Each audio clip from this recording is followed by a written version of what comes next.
Testing, testing, 1, 2, 3. Testing, testing, 1, 2, 3. Testing, 1, 2, 1, 2, 1, 2, 3.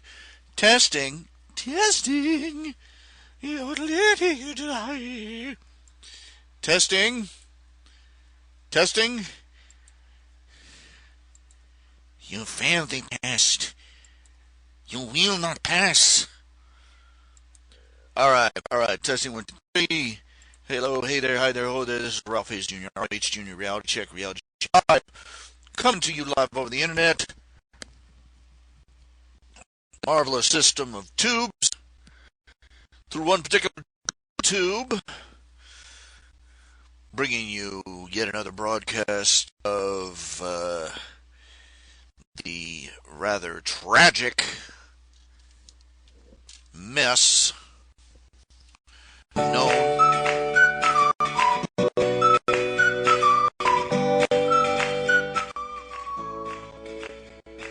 spleen squeezins already.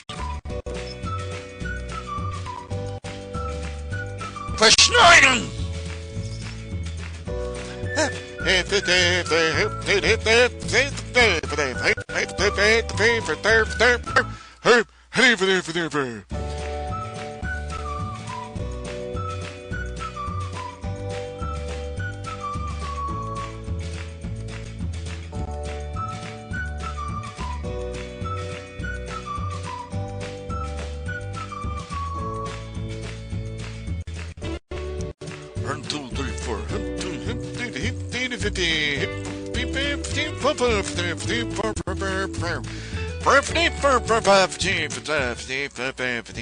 How you doing? Of course, if you couldn't hear the music, that sounded like I was having a seizure or something. Now, according to this, I've got system sound, but system sound is not producing anything, and I have no idea why. I don't know why it's not working. I don't know what it's doing.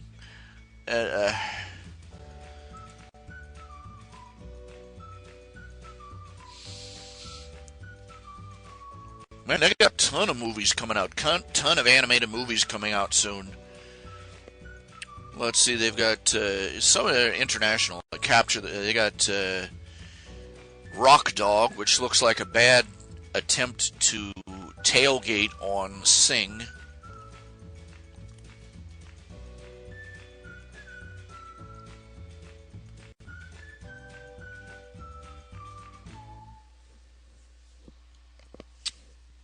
Okay. I've been watching the trailers for that new Christmas movie that's coming out. Well, it's not a Christmas movie. It's coming out at Christmas time. It's called Sing. And some of the later clips that they've been showing,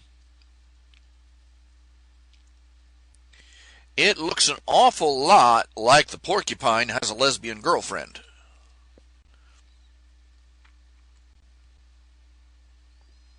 Because there's this one you don't really get to see what's it shows the two porcupines, two girls. They're sitting there. They might be singing into a microphone, but it looks like they're just about to kiss, and then their mom walks in. What is this? And then the next thing you see is the girl being thrown out of the house. So, yeah.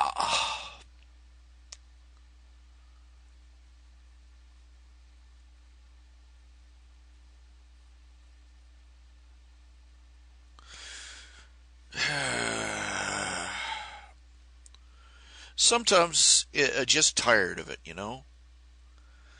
Sometimes I'm tired. I'm just tired of having to constantly reassert and toe the line and reassert my values as a Christian.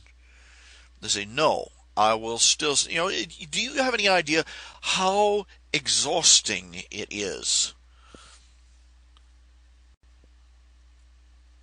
And heartbreaking it is to take a stand on an issue and nobody cares.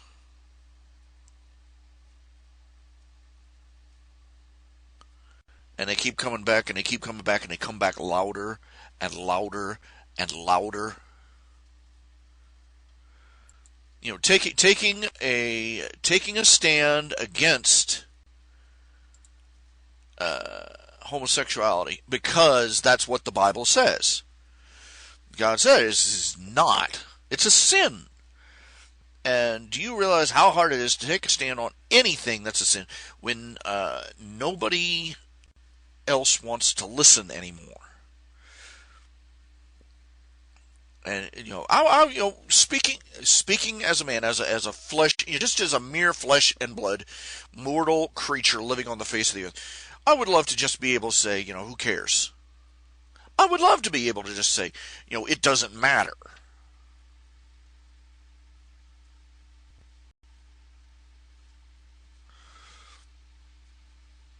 But I can't, because it does.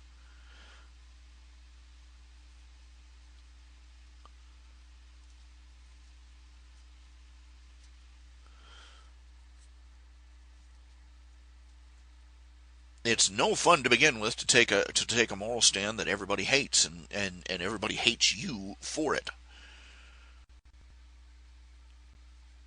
But sometimes, beyond the hostility is just the simple exhaustion. This is what the wicked count on. This is what uh, uh, the devil's kingdom counts on. The devil's handiwork is to simply, you know, the devil never attacks us where we're strongest. He's not stupid, for crying out loud. He attacks us where we're weakest. And there's no need for a frontal assault. There's no need for a full frontal assault when an unending siege will have the same effect.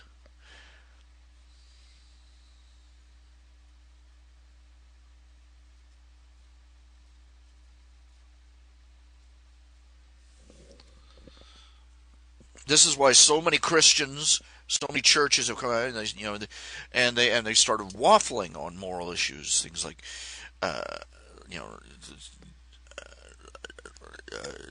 sex and divorce and homosexuality and promiscuity and all this other crap that has become the sacred totem of our society.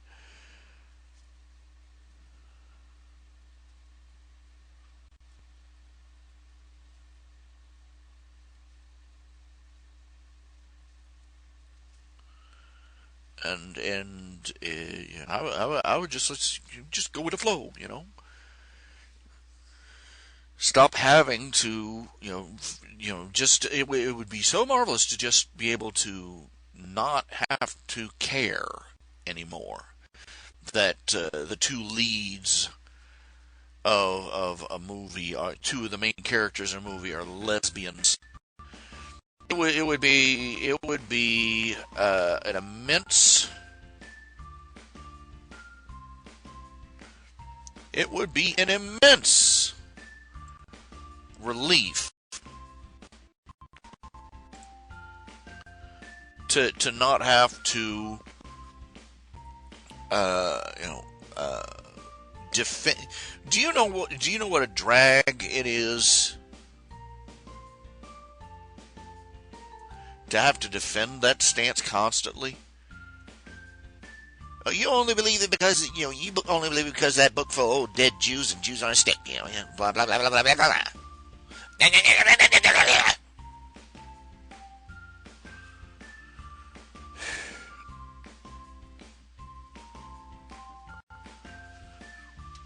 I will say this: I believe it because it's in the Bible. Yes, duh.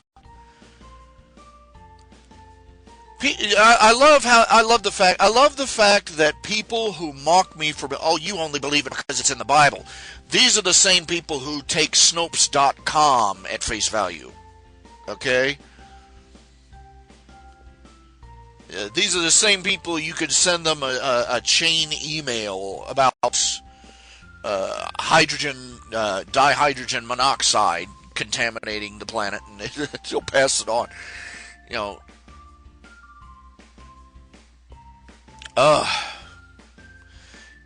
Okay, let's see who we got in channel. According to this, one. I think that one is me, actually. but I don't know. According to this here, it says Freedy Firecaster is field stripping a new pistol for cleaning. I do not. I have a shotgun. I have a Mossberg, and I also have my grandfather's old 220. I do not. I have not been shown how to care for these guns. I really need to. I really need to take a lesson from someone. They've been stored. They've been just basically set up on a shelf, not touched.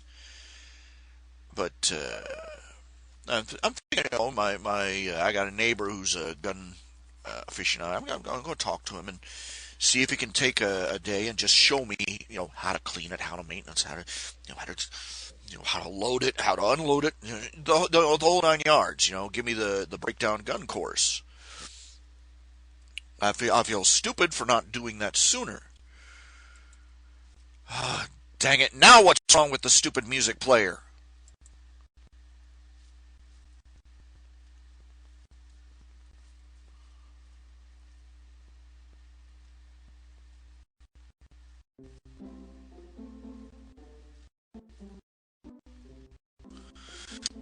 I'm gonna see here. Nature sounds for dot me. Nature sounds for met.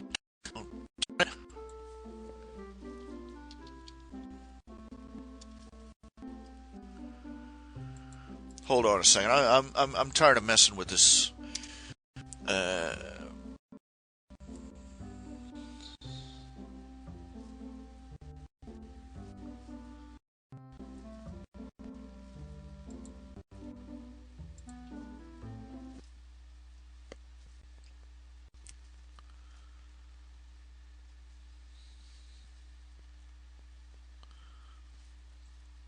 Yeah, well, is one thing I don't know all the steps is what I'm saying. I've got a gun cleaning kit sitting right here. It's a universal cleaning kit for 22 30 caliber rifles, to 9mm pistols, 20 and 12 gauge shotguns. Ta-da! I just have to blow the dust off and learn how to use it. But I need to. I've never even fired either of the guns. Well, I fired one of them. It was my grandfather's, but I have never fired my Mossberg. I really need to. Uh, Again, because travel is a little bit problematic for me. And I really don't want to go out on my back porch and fire it. In my backyard because I live in a trailer park and that might upset the neighbors. Yeah, Mossberg. It's pump action. I got you want to know the honest truth about why I bought a Mossberg? Dean Koontz, Koontz. He's a writer. Writes thrillers, supernatural thrillers, and he referenced the Mossberg frequently. He's something very fond of the gun himself. I thought, I don't know anything about guns. This guy seems to like guns, knows about guns. Oh, what the heck? The stupid touch sensor thingy is on again. Okay. I would have to pull the gun down, open up the case it's in, and look to see what model it is. Oh, now what the hell is wrong now? I'm sorry, I'm having trouble with the feed. I'm having trouble with the feed. It's zigzagging all over the place according to the meters. Why do I pay these people? Well, why do I pay these people for? But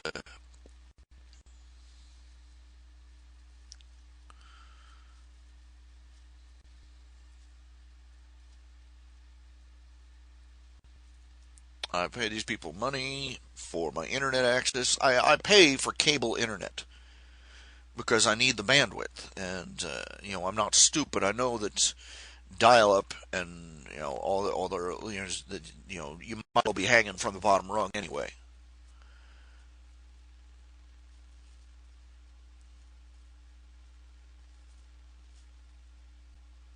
Yeah, I swear.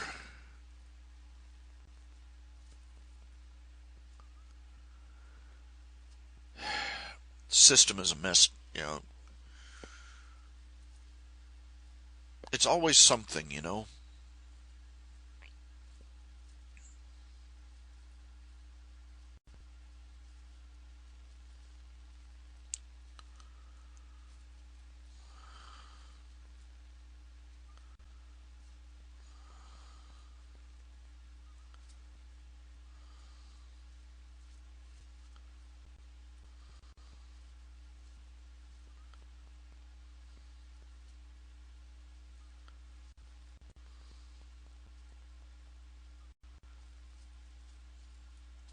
Sorry, a little tripped out right now. Election is tomorrow. Go out and vote if you at all possibly can. It was kind of dicey earlier whether I'd be able to get out or not. I was having a gastric attack, something I haven't had since I had my gallbladder removed. I was in some serious pain. I was I was an inch from calling for an ambulance. I might have ended up, you know, stuck in a hospital overnight.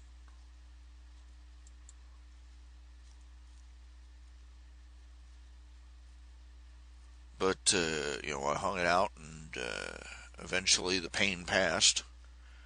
Whatever it was passed. I'm like, oh Lord, please, not a kidney stone. That's what it felt like. It felt like a gallstone. I've had gallstones. I don't know what a kidney stone feels like, but I'm told they're similar. I'm sure you're thrilled to know that.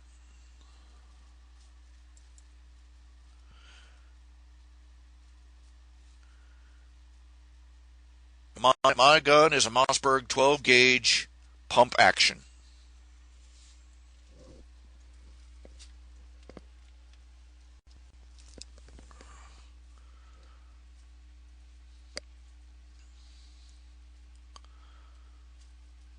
The other one is I'd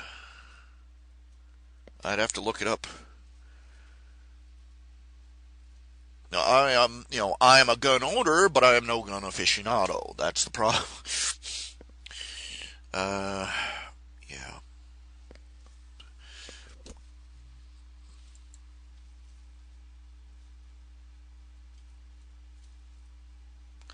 I'm a little strung at the moment, a little tired, a little stressed. Uh,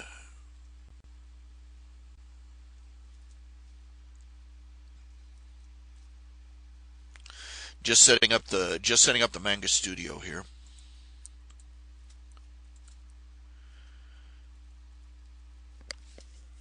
I am unduly proud of myself for getting that. I am unduly proud of myself for getting that cable that I got. It's a Sabrent cable that lets you plug your an internal hard drive. It basically lets you use it as an external USB drive. It's you plug it into power, and then you plug it into the hard drive, and then you plug it into the USB port, and then you plug it into a wall socket, and so that it has enough power to run the hard drive, and ta-da, then you can access all the papers and stuff on your old computer hard drive, and yay. I realized my old hard drive was 500 gigs. My new hard drive is 1 terabyte. I am getting more and more. Every computer I've got, I've gotten a bigger hard drive, but I seem to be regressing backwards everywhere else. I don't know. Uh, anyway, let's see here. See file open. if I can find the commissions folder. Woo! Oh.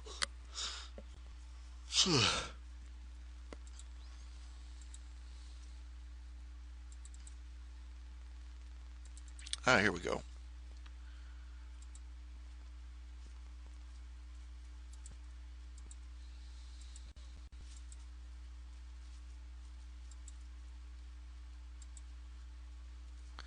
Ouch.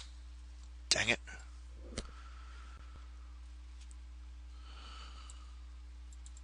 It's hard getting the it's hard getting the colors right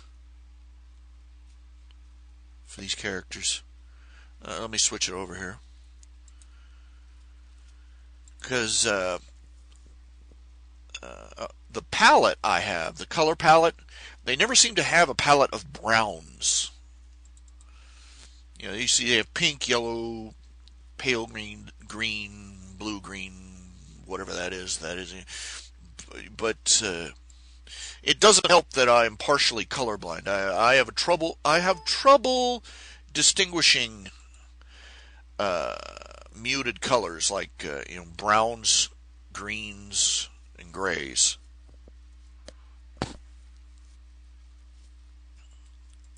Which explains much in my life, in my past, in my past.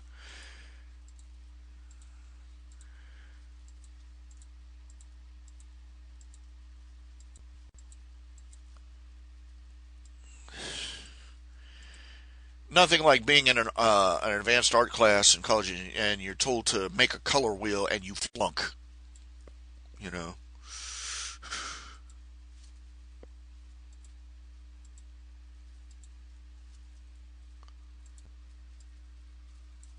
Looks right to me.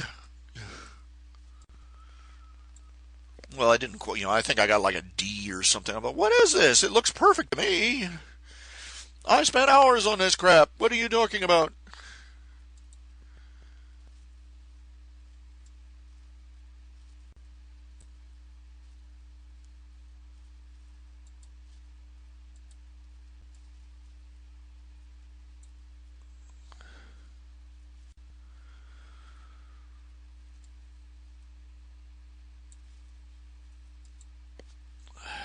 Oh dear. Let's see here.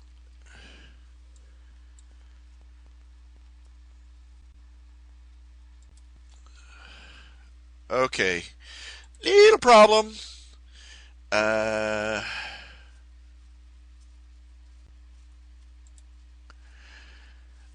little tummy trouble. I'll be right back.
All right.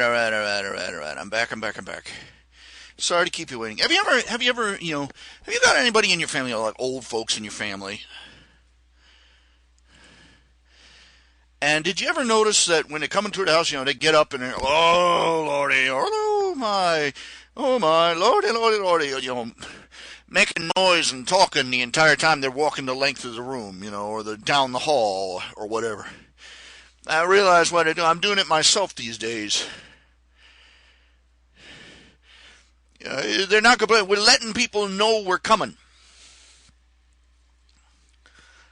We also letting them know what's holding us up.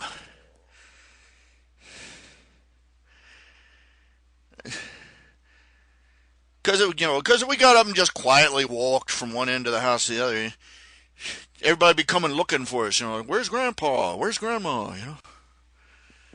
Taking forever. Oh, there she is, halfway up the hall. Come back 5 minutes later. Where is she? Goodness, she's slow. So we make noise to let them know progress is being made. Oh, my back. Oh, my feet. Oh, Lordy, mercy. Mercy, Lordy. I'm a-coming.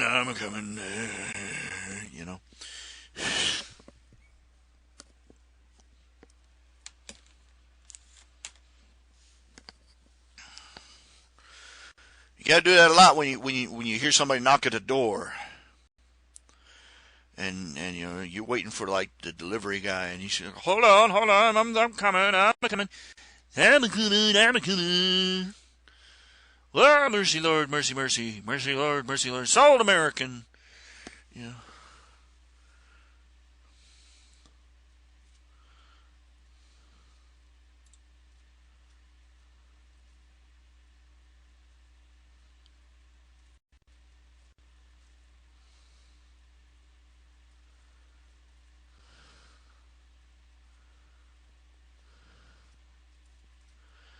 Oh yeah, oh my. Of course, we also make these noises because we are in chronic discomfort. Songs of the humpback whale, man. Would you carry that, Grandpa? Greenpeace is camping out on the front lawn.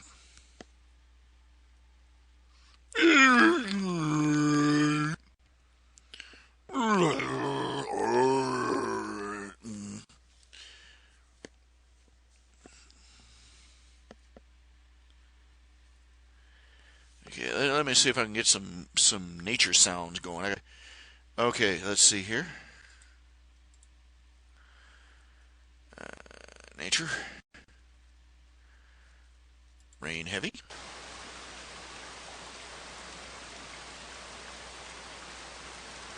Rain on roof.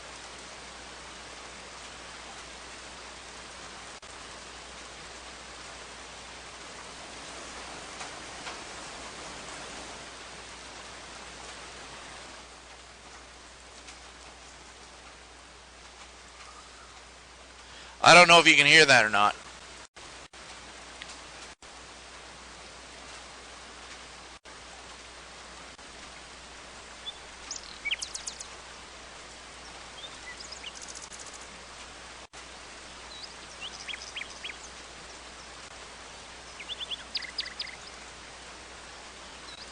Nature. Thunder.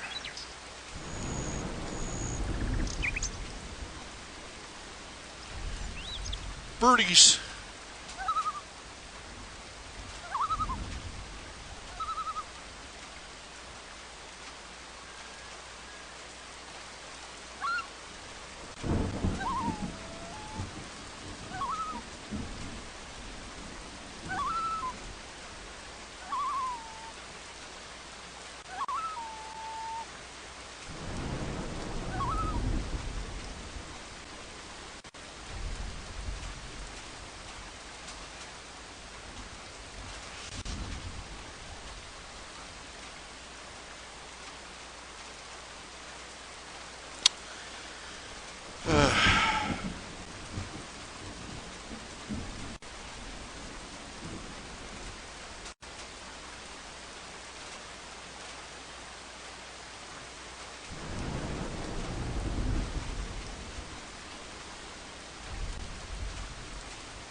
In case you didn't guess, I didn't get much sleep last night. Most of my sleep consists of dozing off at my desk.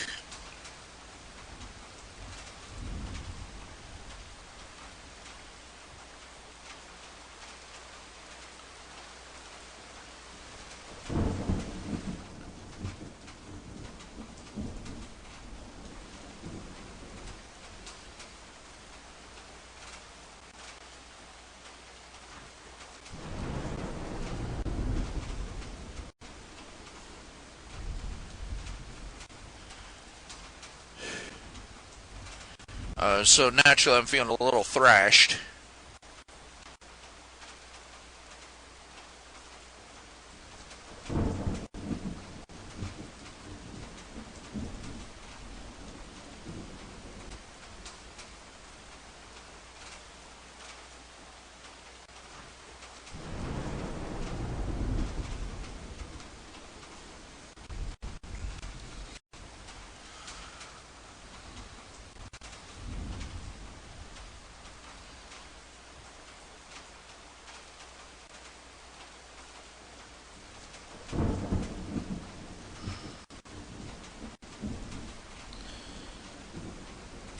Trying to dig down deep and find my energy, and it's not there.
Kindle, I've been informed that Kindle is sort of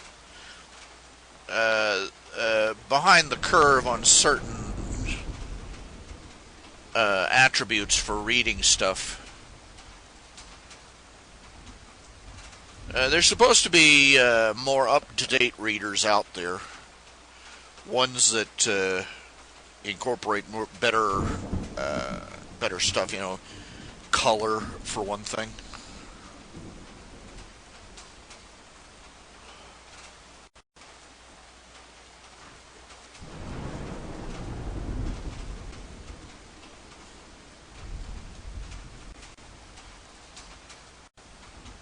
Wouldn't know, I've never used one, so just going by what I've been told. Oh.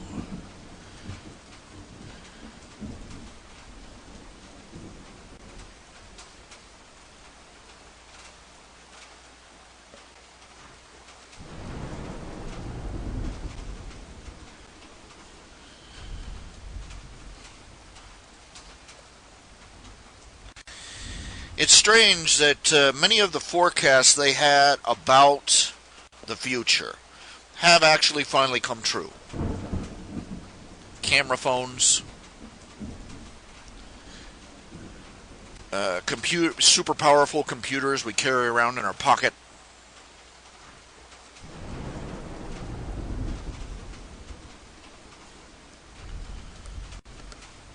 The entirety of human knowledge being literally at our fingertips. It's just that it didn't happen along. It didn't take the route of development that everybody expected.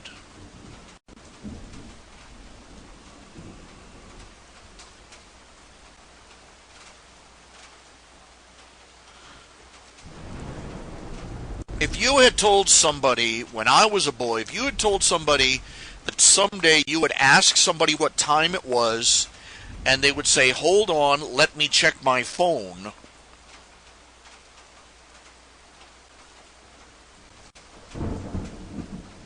that would have sounded like a ridiculous joke.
Excuse me for a second. I'm just getting stuff together here. Now,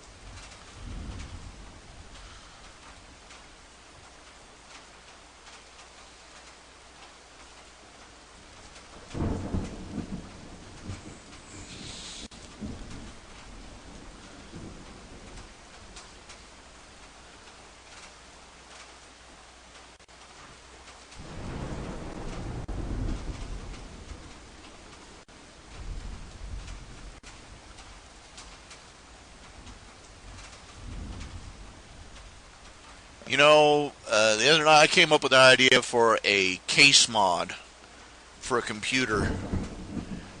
It would be the ultimate. It would be the example case mod.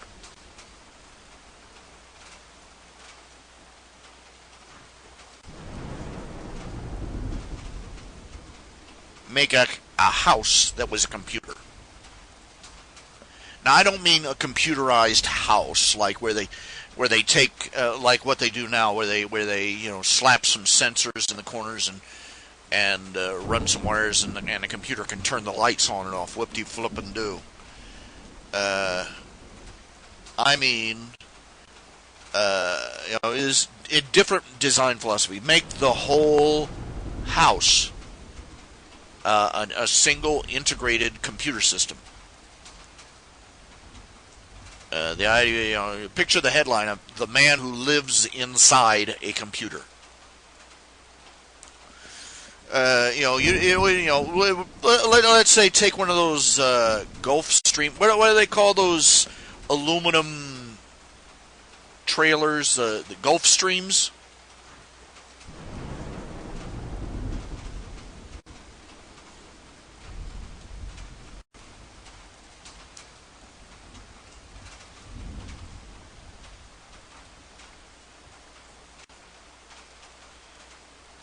Or a whole mobile home, double wide trailer if you really wanted to make a big system. I mean, literally, the whole design philosophy used that you would view the house as a case for the computer.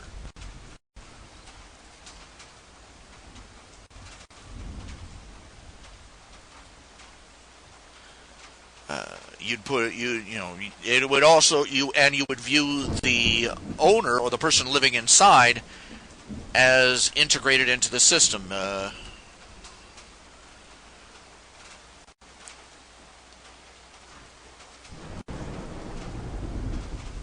There'd be a continuity between the plumbing and the cooling system, uh, the the backup power supply, the internal lighting, everything. I don't know if I'm really getting this concept across.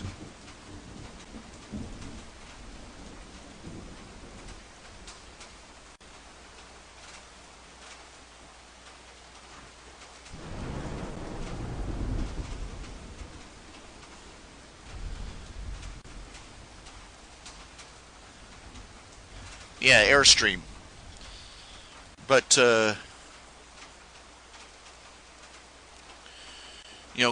if you're going whole hog, like instead of kitchen cabinets, have an arrangement like of an automated vending machine, so that the computer could track how much of each food item was in stock, and it would track when whenever you okay, tomato soup, and and the little spiral turns and the can falls out.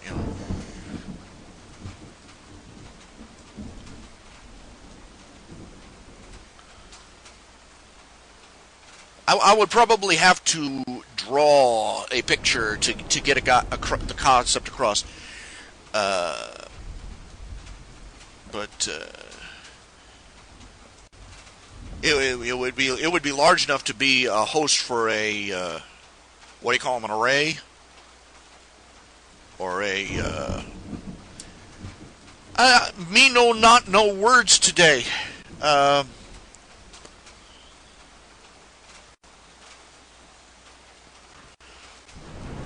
Picture racks along the walls.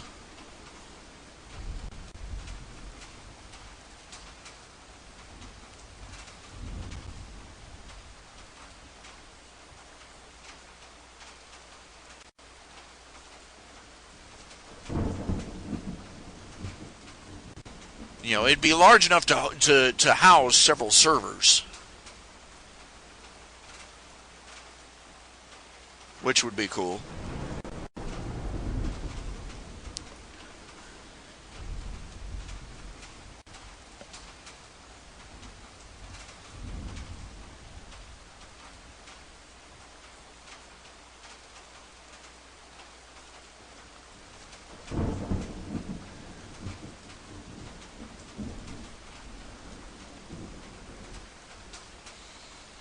Backup, of course, big backup batteries, solar cells on the roof, the works.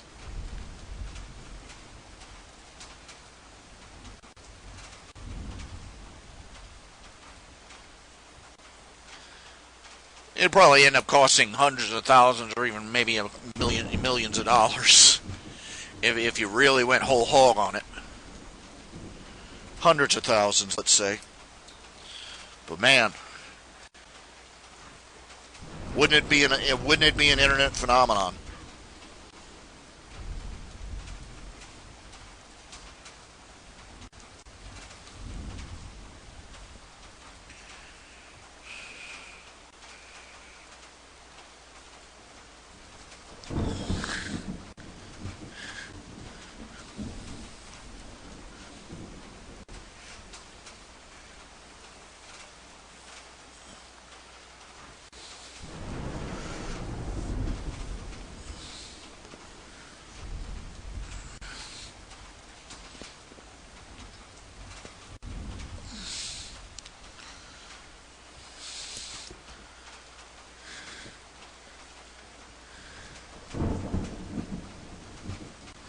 Oh yeah. Well, a space the size of a trailer would probably, you still have to keep in mind the guy that lives inside it would need a little space to move around. So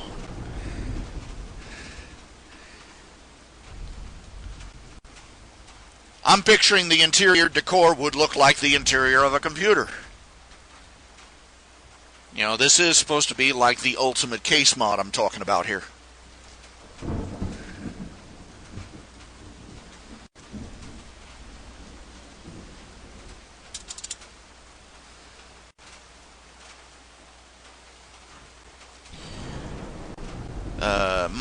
Integrated monitors in every room. Even make the windows semi-transparent monitors if you wanted.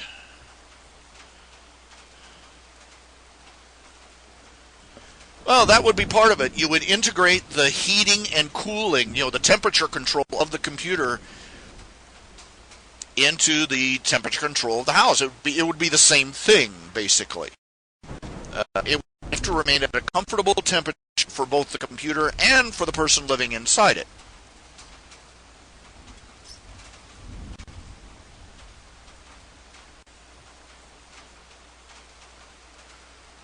Yeah, but I'm not talking about, I know, Amazon has several locations hosting servers made up of 18-wheeler trailers. Well, yeah, I'm not talking about something that you can roll around, or just haul. I'm talking about something that you could live in, that a person could live inside.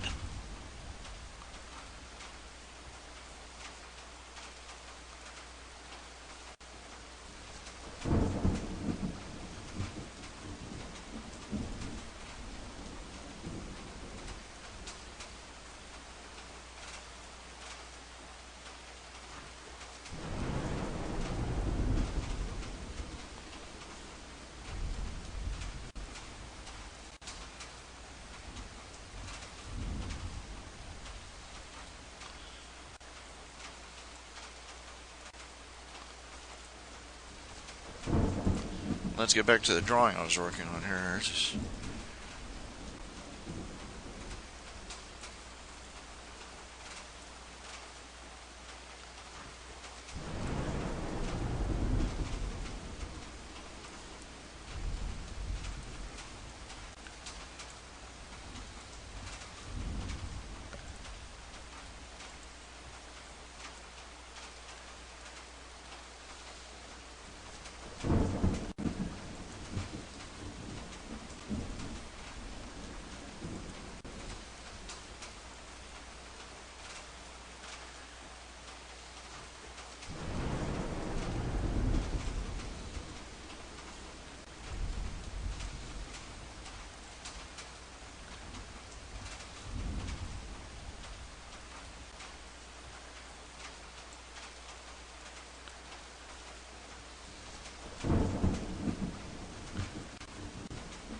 This comic has taken far too long. Really, it has. But you know, it's me.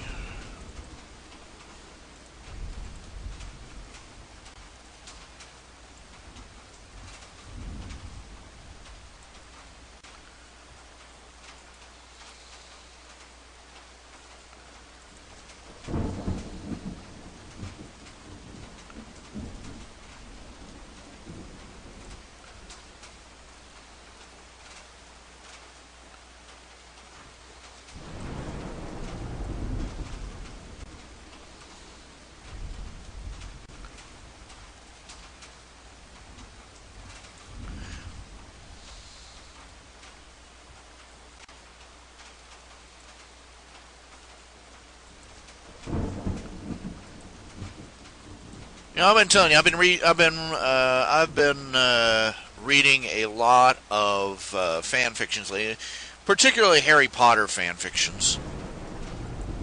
There really doesn't seem to be, I've dug around. It's a rather interesting quest to find fan fictions that you're interested in.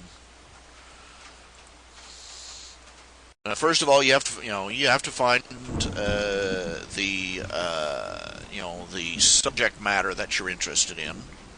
Then you have to find somebody who's good at writing the stuff, and there ain't that many. And then you have to find ones that aren't trying to honk you off with their social justice warrior progressive politics.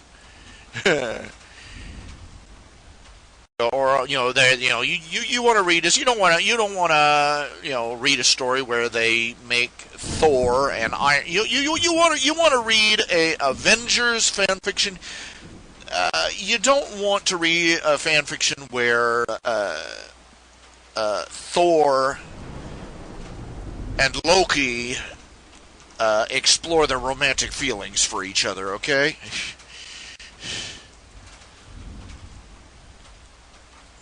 Or where the Hulk and Captain America decide they're gay.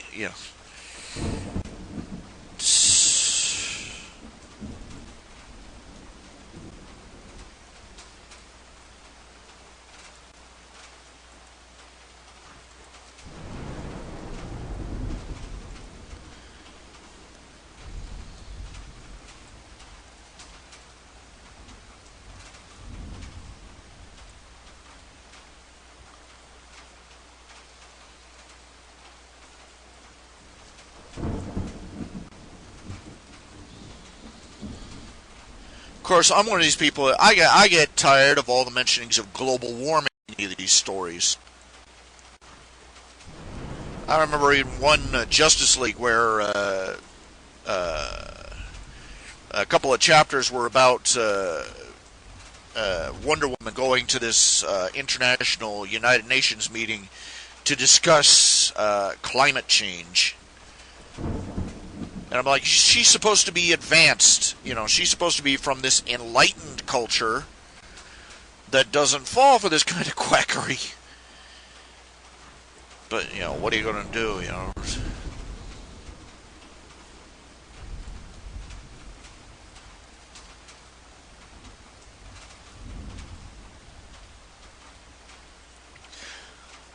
And, of course, there are so many stories, call me a hypocrite or whatever you want, but these bother me a little bit less. All the stories where the protagonist ends up with a harem. I'll be blunt. It's hard to shock or offend me with stories like that, considering I grew up with Bible stories about men who had multiple wives. And God, quite frankly, didn't seem to care.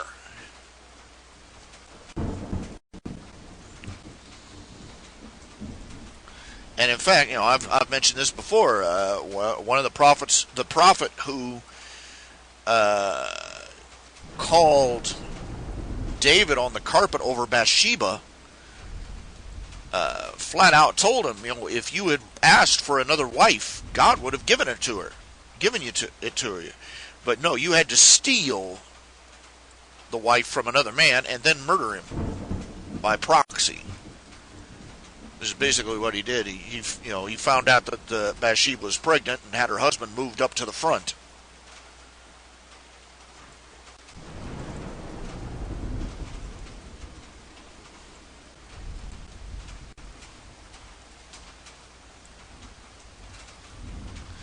But anyway, you're not going. I'm a little more ambiguous on the issue of polygamy. Unfortunately, a lot of these stories are an excuse for the writer to get a couple of the females in bed together, for a lesbian three-way.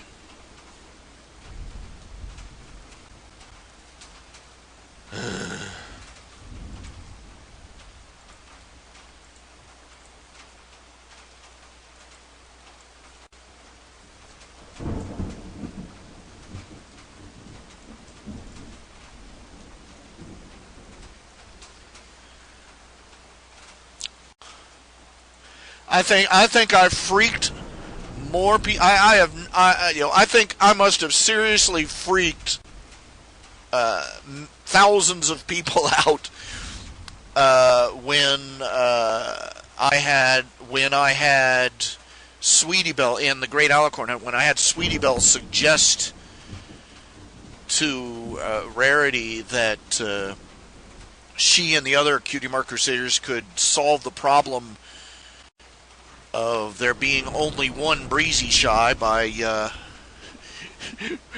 all of them dating him. It's listed as a crowning moment of funny, but I think I freaked more of the readers out with that one.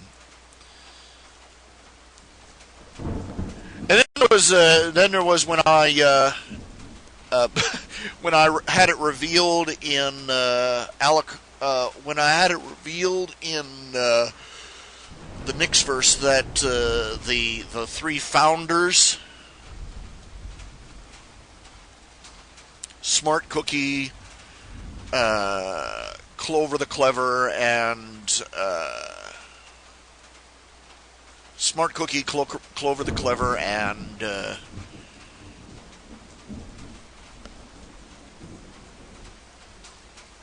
Puddinhead were actually a stallion and two mares, and they ended up married.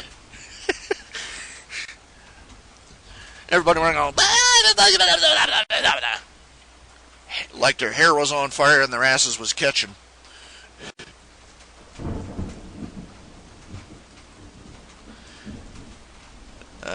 tinyurl.com let me look at that. Oh yeah, Private Pansy, not Puddinghead.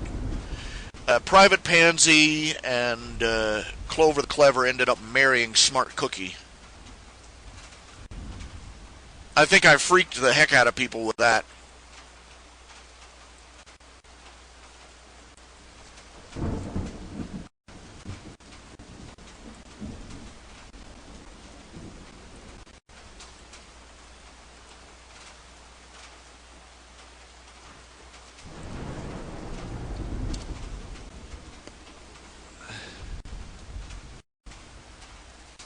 Ah.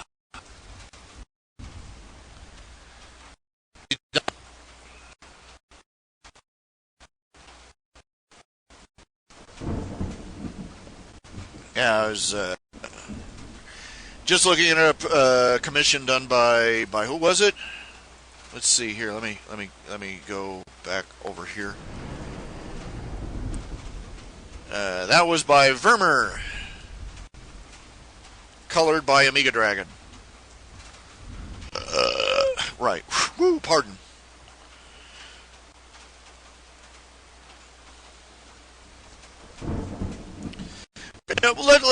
Let's address something. I've had it pointed out. I've heard it pointed out that we're hypocrites culturally because we're way more accepting of lesbian couples of lesbian couples than we are of gay men couples. I wouldn't call it hypocritical. I would call it inconsistent, but it is true. Socially speaking, we tend to be a lot more offended by gay, until they go out and start marching. But we tend to be more offended by gay men than by gay women. As one cartoonist pointed out, if Brokeback Mountain had been about two hot-looking women, the ticket sales would have been through the roof. The moral outrage would still be the same. The Christians and conservatives would still be complaining, but there would be a lot more, shall we say, secular enthusiasm for the movie. And You guys, is that hypocritical? Is that hypocritical of us? I'm like, I thought that over and I thought, no, not really. Not really. And you go, why? And I say, because. Consider this fact: it's an acknowledged fact that men buy more porn than women. Men are a much stronger market for pornography than women are. Women, women still use porn, but they tend to need their porn wrapped in a tortilla of pseudo-romantic relationship. That is why men buy porno magazines, while women buy smutty romance novels and paperbacks. This is why 50 Shades of Grey wasn't just 5 pages of smutty pictures. Because women, being women, they have to pretend that there is, they have to add a nice veneer of passionate, meaningful romance to it.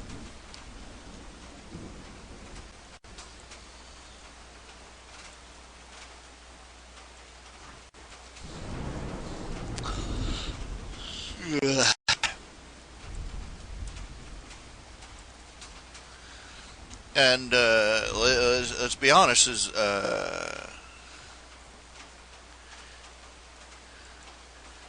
Brokeback Mountain.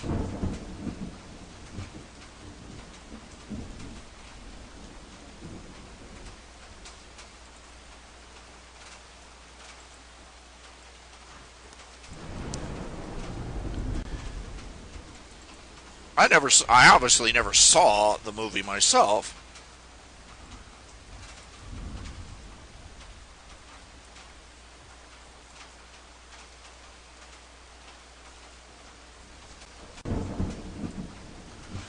But Brokeback Mountain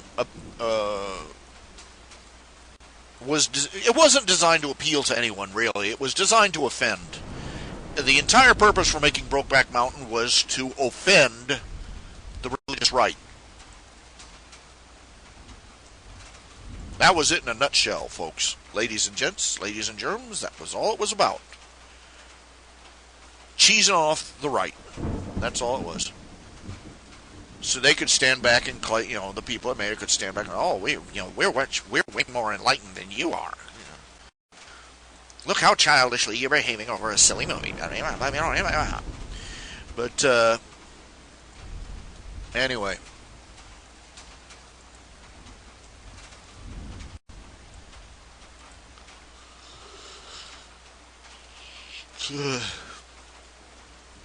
Pardon.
I lost my train of thought. But in as much as that Brokeback Mountain had an audience, that audience consisted of the rather vanishingly small female yoi audience and gay men.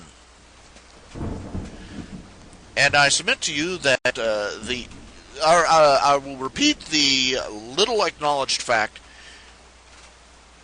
the homosexual community, the gay, the whole GLBT, etc. crowd, gay, lesbian, bisexual, transsexual, and all the other variations of sexually identifying as a special snowflake. Even with all of those put together,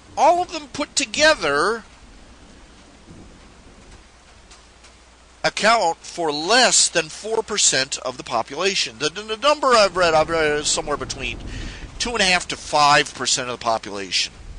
And 5 is a generous guess. Okay? Now think about that. They made a movie that even if it didn't offend anyone, and even if it, and it would only have appealed to ballpark 3% of the population.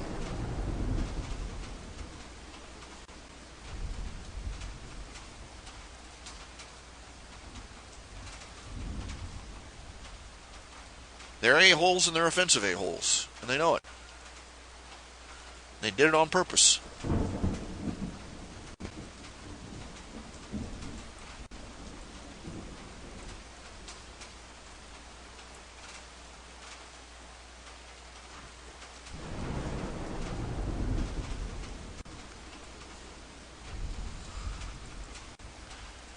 Which is amazingly pathetic. Do I have a webcomic font?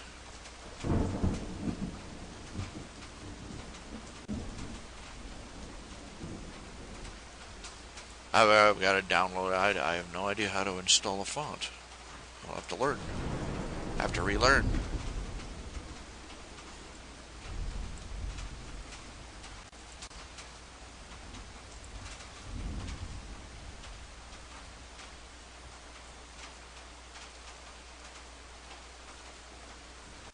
Oh, I get the fact that nobody cares what the Muslims are doing to Christians. Nobody cares what the Muslims do to anyone.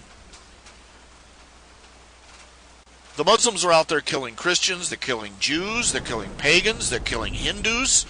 They're killing everybody. They're even killing other Muslims that aren't Muslim enough.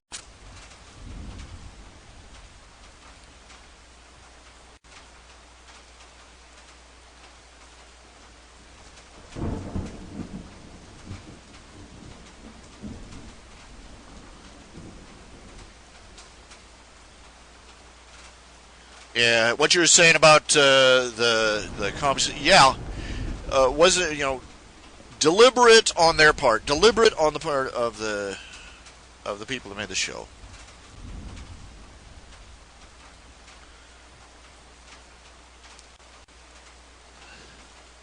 They don't let it's interesting that they get their dander up over polygamy, but not over of all the things they get their danders up.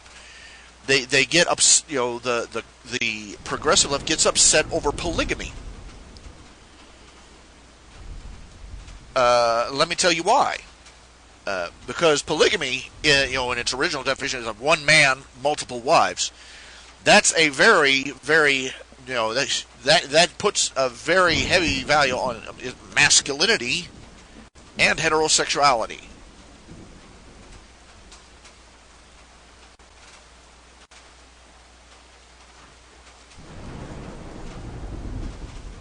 And that just offends the absolute blazing hell out of them.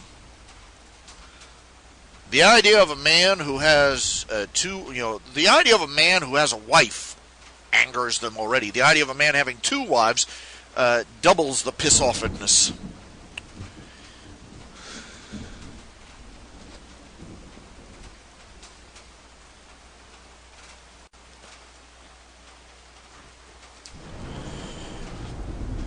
The Bible says that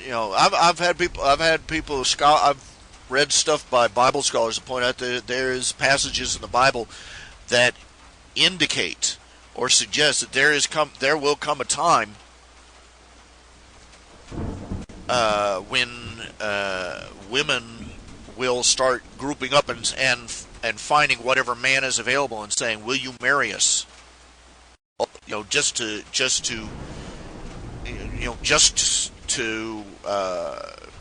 save themselves the shame of being unmarried and the danger. And actually, in the general reason that polygamy, that men marrying multiple women proliferates in certain areas, is because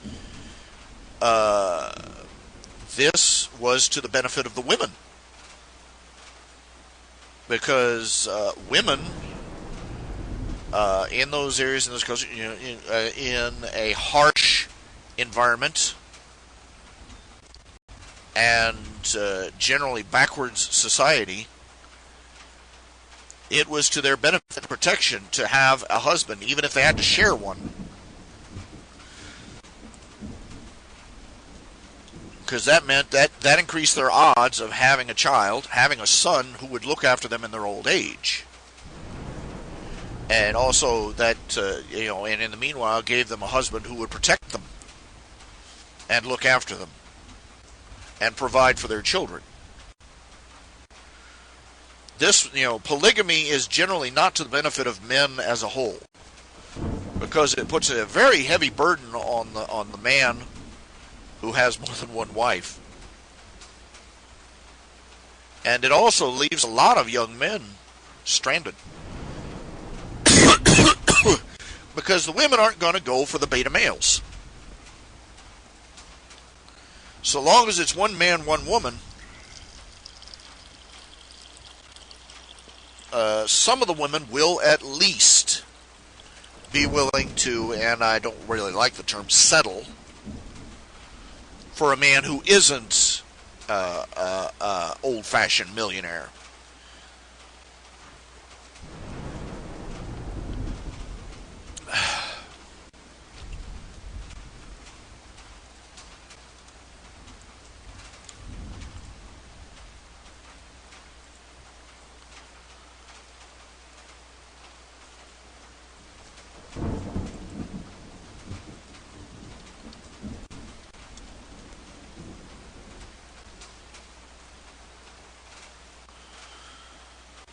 So in a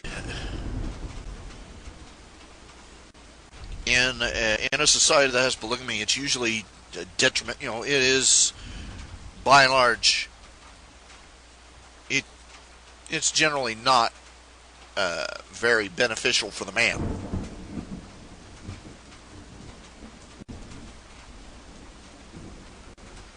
Because a man who can get one wife is generally going to be approached to have another.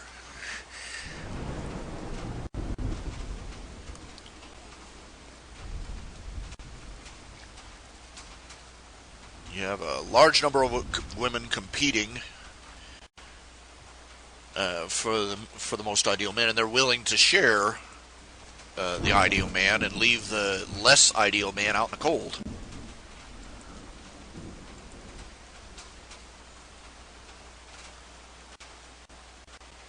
It's no great deal for the women loses some of the benefits of monogamy too.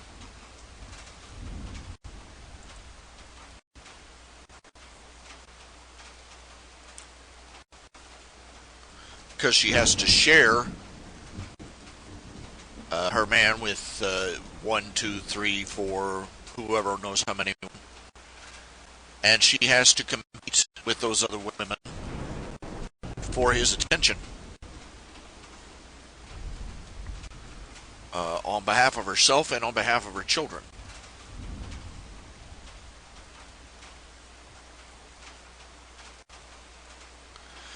But in a harsh environment, in a state where society is broken down or is regressed to barbarity,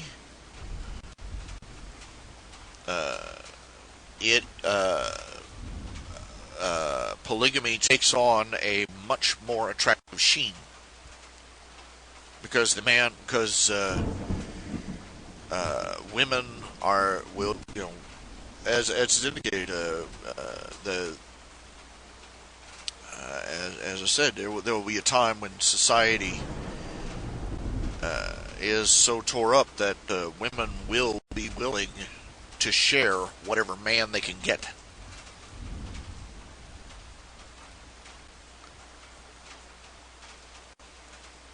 Just to try and secure their future a little bit better in a rather brutal world.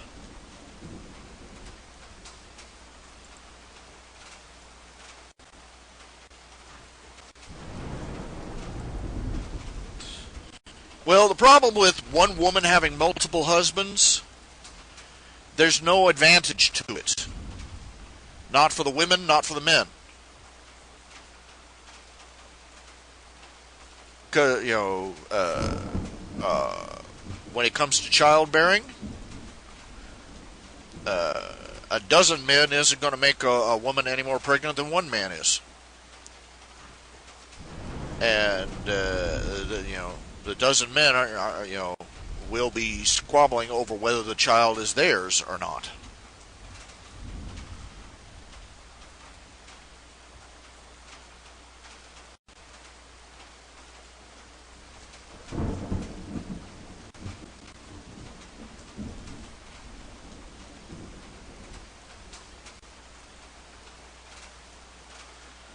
And there's also the issue that it makes it more uncertain. We've faced this problem in our society today. Orphan children who do not know their parentage, facing problems, health problems.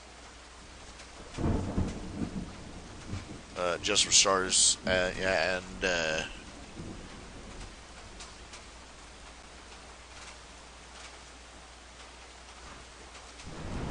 medical questions and you name it. Because they don't know who their father is, they don't know their lineage, they don't know if anybody in their family ever had. Well, for instance, they don't know if anybody in their family ever had diabetes, or whether you need to know who your parents are, and your parents need to know who their kids are, in order to guarantee the best results in raising kids, if for no other reason than the medical ones. And it highly, with multiple men piling on one woman, not to be crude, if that became the norm in society, the likelihood of a man and a woman who are too closely related to each other getting married climbs dramatically. One man with 7 wives, everybody knows who the kid's father is, and everybody knows who the kid's mother is. One woman with 7 husbands, nobody knows who the father is.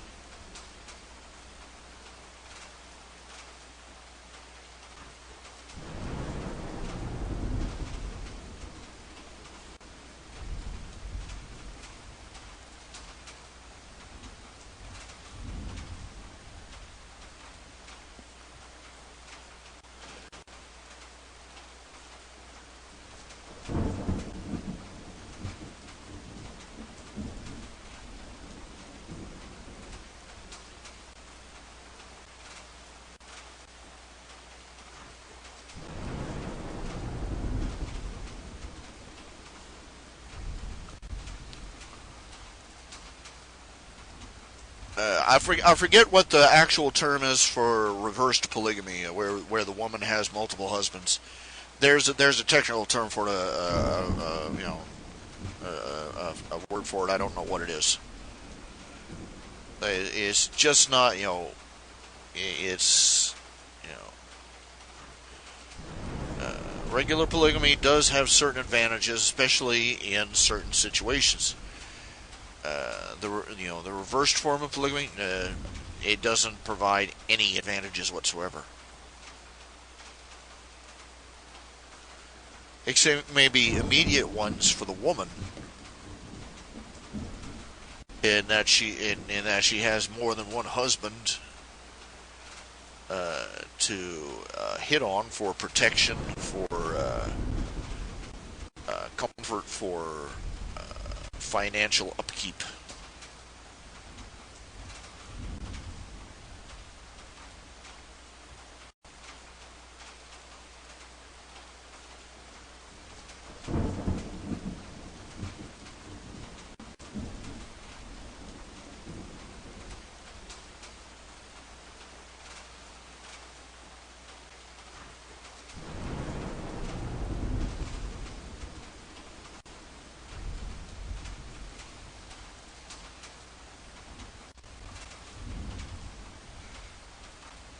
I have to excuse me, I'm a little tired. Uh,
uh, well, I just hit the empty mark on my fuel tank.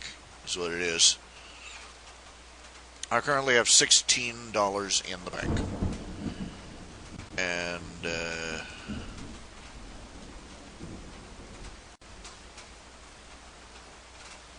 as tempted as I am to order something in, I can't. I mustn't, because even though $16 is a spit in the ocean at the moment, but you got to start spitting someplace.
Oh, polyandry. There you go. Polygamy is man marrying multiple women. Polyandry is women marrying multiple men. Thank you very much. Uh, Let me take a moment to remind everybody that yes, I am always, as always, taking commissions. I am taking $10 black and white commissions right now, I'm trying to make up in bulk what I'm not making up in big sales. Uh, Trying to raise enough money to catch up on my rent, on my taxes. I own my trailer, but I have to pay rent for the lot it sits on. So,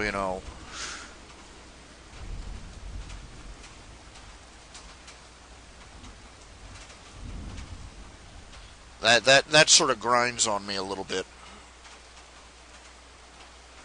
And if I could afford to move, if I had the money necessary to move this mobile home to another lot, I wouldn't be living in a mobile home.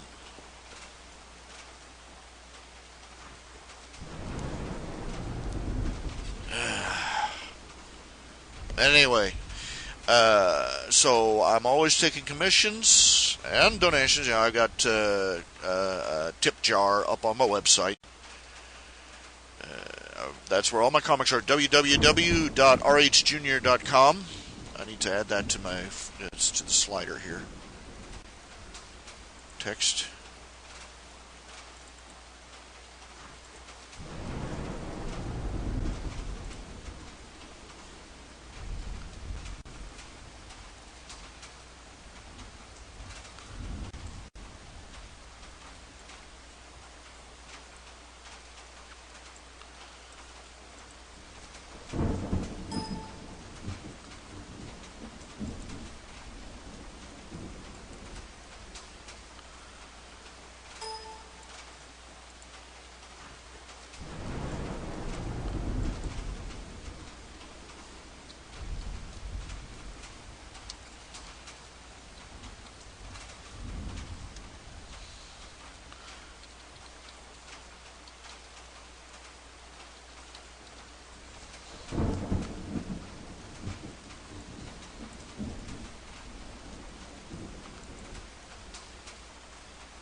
Just tinkering here for a minute here, just fixing crap.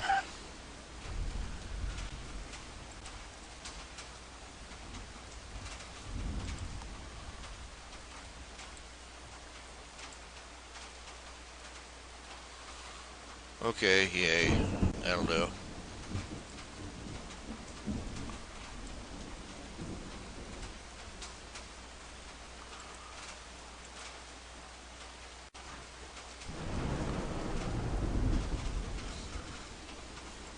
This is my life. Yes, I've seen I've listened to Dr. Wolf's reading of some of my fanfics. I'm flattered. I'm very flattered. I do have to say though that his voice, it's too soft for the kind of reading I think that my stories would be best suited for. He has a very soft voice, and which would be perfect for reading, say, a bedtime story or a romantic story or something that is soft and very sentimental, and then and just very very gentle. I'm picturing something a little more brusque, a little more terse, a little more vocal. If you understand what I'm saying. Still, it's very flattering that he does do the readings, and I'm like, thank you. It's very nice. The very very flattered. I'm glad you enjoyed the story enough to think that it deserved to be uh, narrated.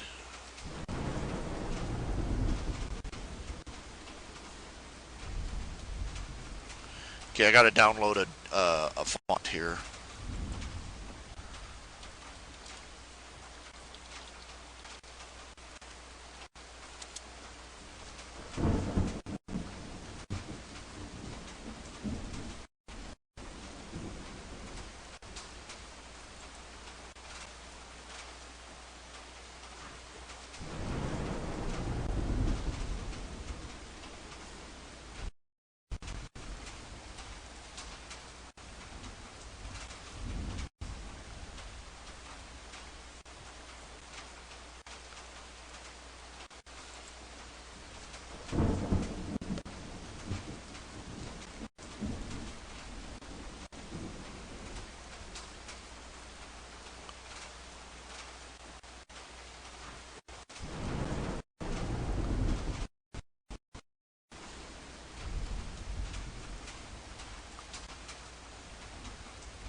Okay, I see here. Control panel, appearance and personalization.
Let's see here.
Deja vu.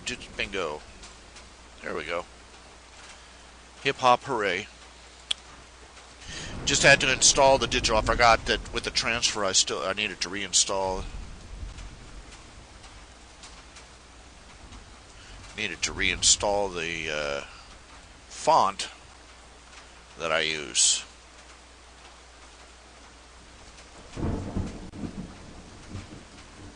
Okay. May have to.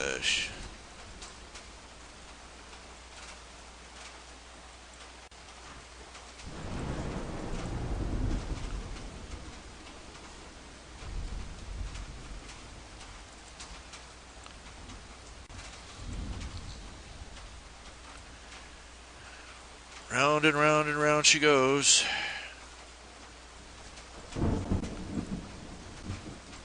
Okay.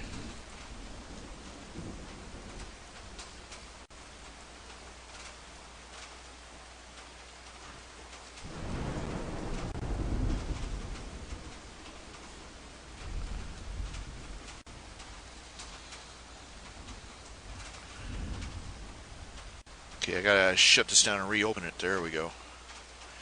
Okay.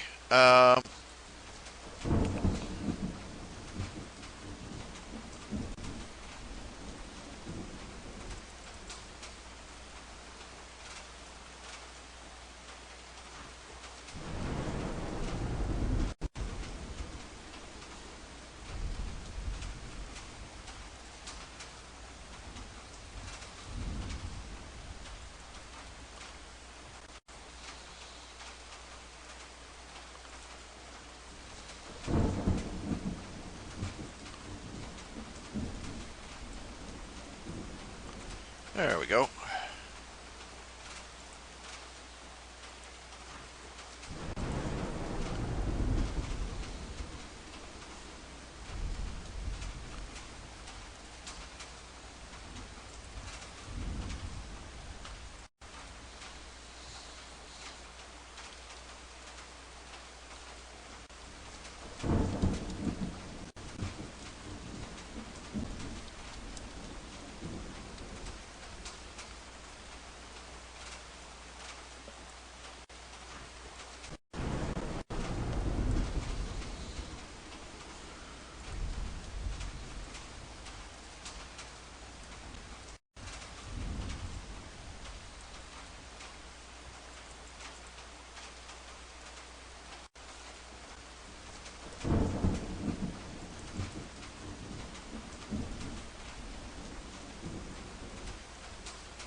see here.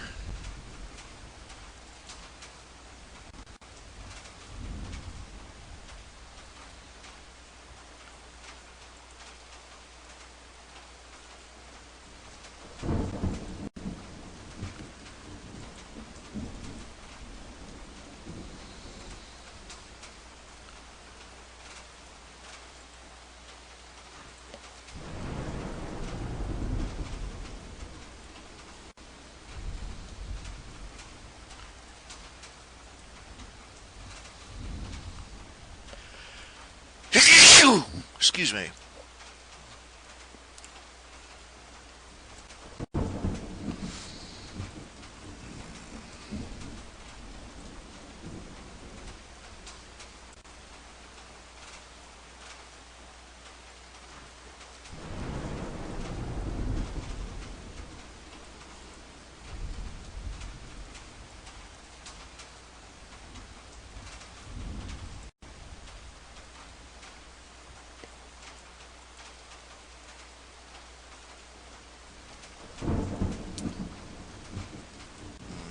Did I switch the cameras over? No, I didn't. Here we go.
Okay, yeah, there we go. Really.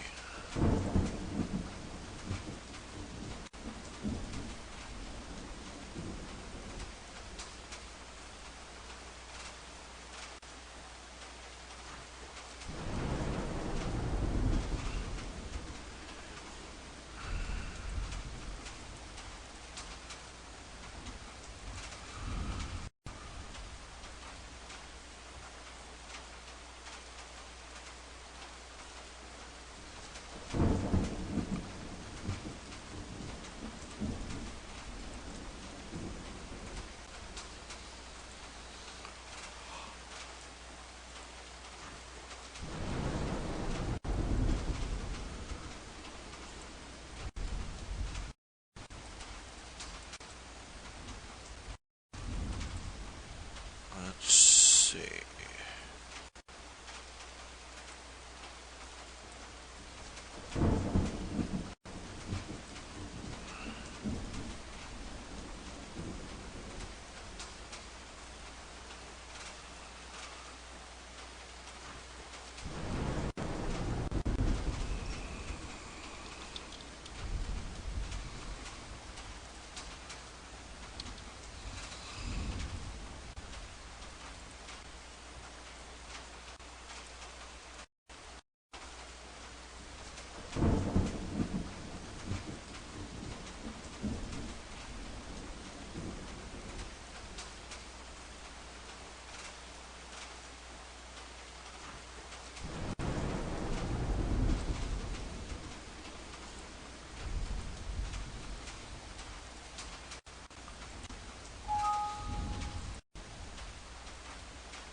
Okay, now male 55.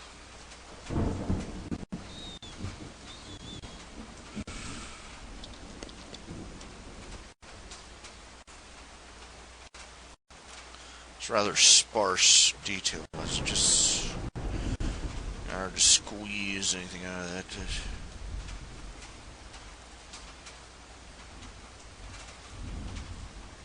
Oh, you're giddy up. Yeah. Up.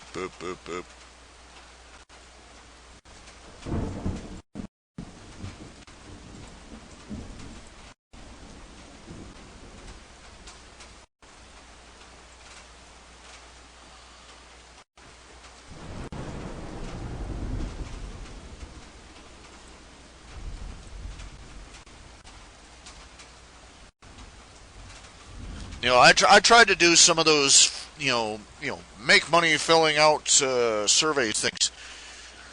The problem is you fill them out, and they end by giving you another survey to fill out, and another survey to fill out, and two more surveys to fill out. And you never know whether or not you've actually fulfilled the requirements for the first survey. And the way they've got it, you could spend the rest of your life filling out just trying to get that first survey, qualification. It's kind of skeezy. No matter how you look at it. They want people. If they actually want people to fill out these surveys, they got to stop pulling that kind of crap.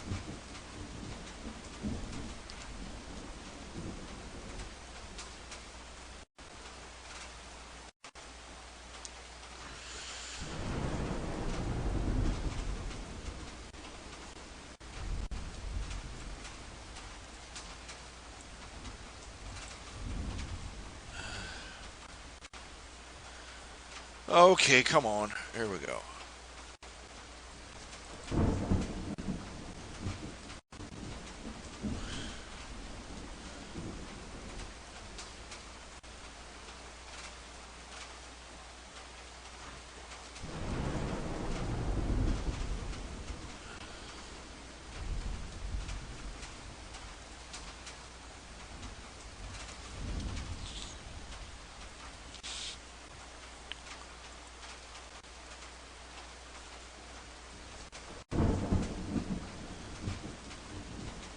Eh.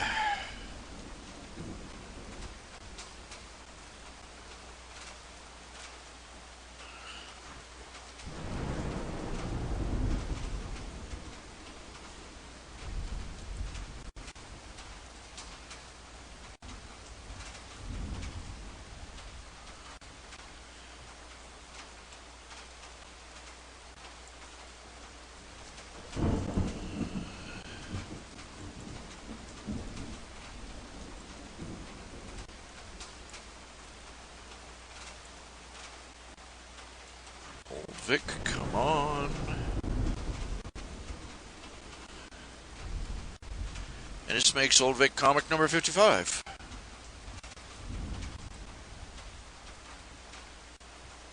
And if I'm reading the numbers right, that brings us to date with Old Vic. I'll have to go back and double check and count on my fingers and toes.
I will confess, I have had a couple of ideas of my own for Harry Potter fan fictions.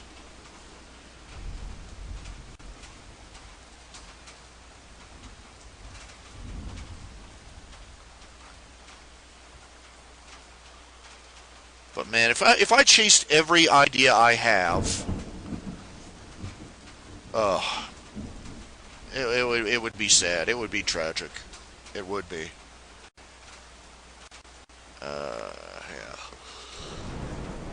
Yeah. Excuse me.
Oh yeah, the one he read is controversial. Oh man, look, the one that really had any controversy in it was "Yes, It Matters," where it's supposed to be. The original story was set right after the original story that it's responding to. I do that a lot. I admit it. I confess to it. A lot of the fan fictions I've written have been responses to other fan fictions, either emulating or criticizing. My very first fan fiction was fanfic as Crapsack, so that gives you an idea. The original story was "Does It Matter?" Well, basically, where right after the Changeling invasion, Fluttershy proceeds to pull that old gambit that they've been pulling. You remember the McCarthyism? She was basically accusing Fluttershy was basically accusing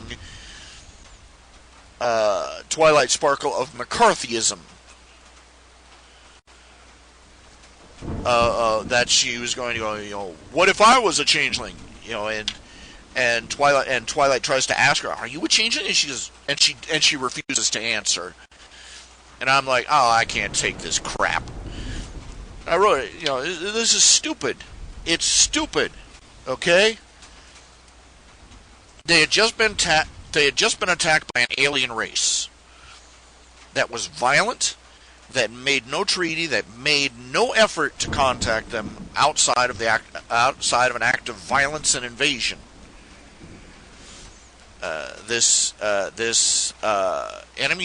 enemy race infiltrated their government, invaded their country, came within a hair's breadth of enslaving them all, or worse, and now had been scattered to the four winds. And because of the very nature of how they infiltrated and the very nature as a species, tracking them down was going to be a nightmare.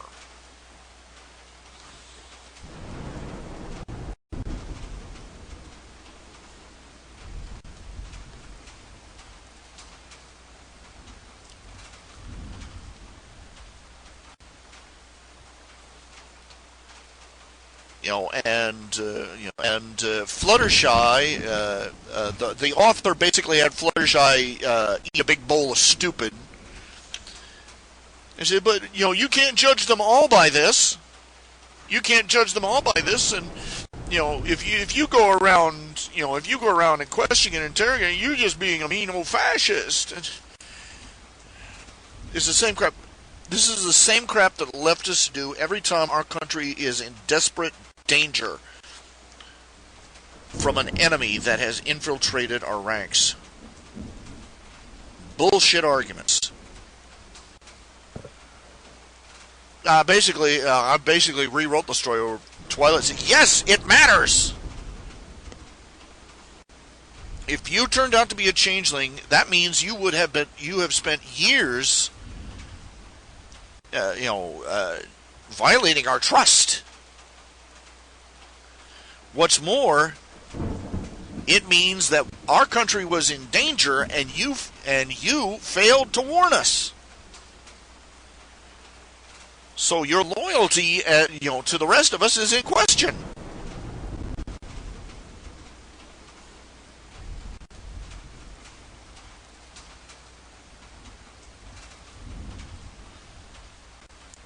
Oh, and this flew all over the leftists in the reading group, of course, because it's accepted. It's spoon fed to them that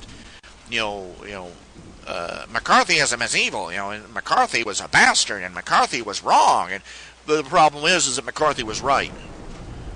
It turns out that the investigation that McCarthy started, the people, every last one of them, he said he had a book of people he knew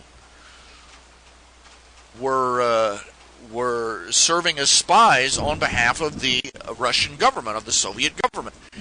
And it came out not too long ago, about 5-10 years ago. The papers came out. Surprise! These people were on the KGB payroll. He was right.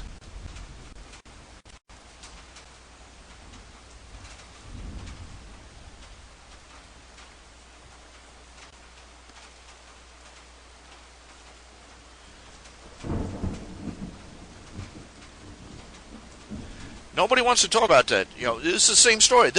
Go back to the World War II. Everybody talks about the internment camps where the Japanese Americans were sent. Nobody talks about the fact is that the evidence was in. Basically, the American government had known. The American government knew that the Japanese government had spies all throughout the West Coast, and the Japanese followed a top-down, every strata approach to spying. They would put spies in everywhere, at every level of society, because they figured, what somebody at the top ranks might not know, somebody, sweeping up the floor at the military factories might catch, and they had cracked. Basically, what it boils down to is the government had cracked the encryption on the messages being sent to and from the Japanese embassy, and they rounded it up, and they rounded up the information, and it was something like 1 in 5. 1 out of every 5 Japanese immigrants or Japanese Americans in the San Francisco area alone was part or connected to the Japanese spy network. Of course, this left them with a little problem, especially after Pearl Harbor got bombed, because if they went out and just arrested the people, if they went out and arrested only everybody on the list, the Japanese would know almost instantly that their communiques had been de-encrypted, and they would change their plans. Well, they couldn't leave them there. If they only rounded up the spies, they would still be rounding up thousands of Japanese civilians. And it wouldn't take too many brain cells to figure out for the average person to figure out what had happened.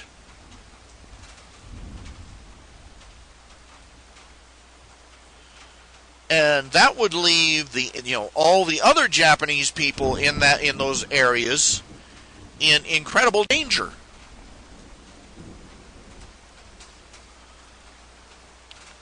The internment camps were a compromise. They were the only way they could stop the spy network and keep the Japanese citizens safe from a frightened and angry populace.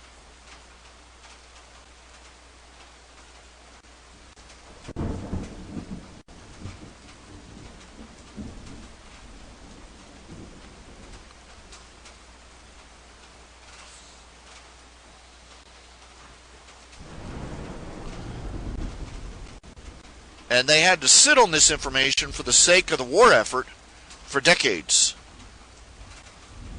It only came out recently.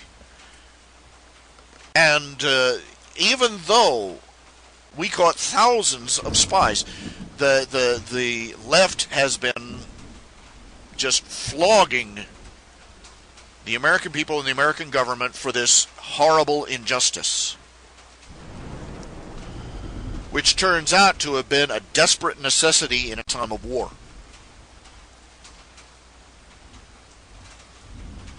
They weren't all spies, but enough of them were that the internment camps became necessary.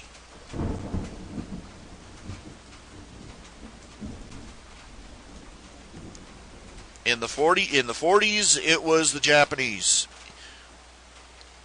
In the 60s, in the 50s and 60s, it was the communists. And now, here in this time, in this day and age, it's the Muslims. And but unfortunately, this time around, the conservative side of the aisle has no balls, and the liberal side has got 50 years of cultural traction that has enabled them to ignore everything that's been going on. I mean, we got Muslims out there chopping people up with machetes in the streets in this country. Do you understand what I'm saying? There have been violent Islamic-motivated terrorist attacks right here on American soil since 9/11. You do not hear about them because they do not want it to be known. How will the latest season finale of MLP affect the rise of Darth Vulcan? Well, this does pose a poser. It's going to affect all the stories I've written. Any of the stories that has changelings in it, I'm going to have to consider whether I'm going to adapt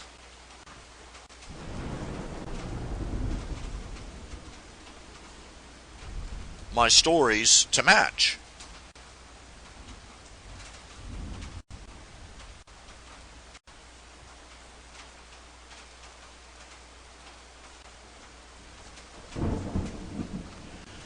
And how? As I pointed out before, I've pointed this out in my on Facebook as just my speculations on the nature.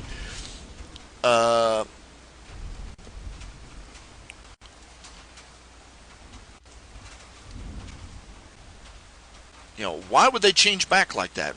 Why would it be so straightforward? And it occurred to me the closest parallel to what the changelings went through would be a heroin addict.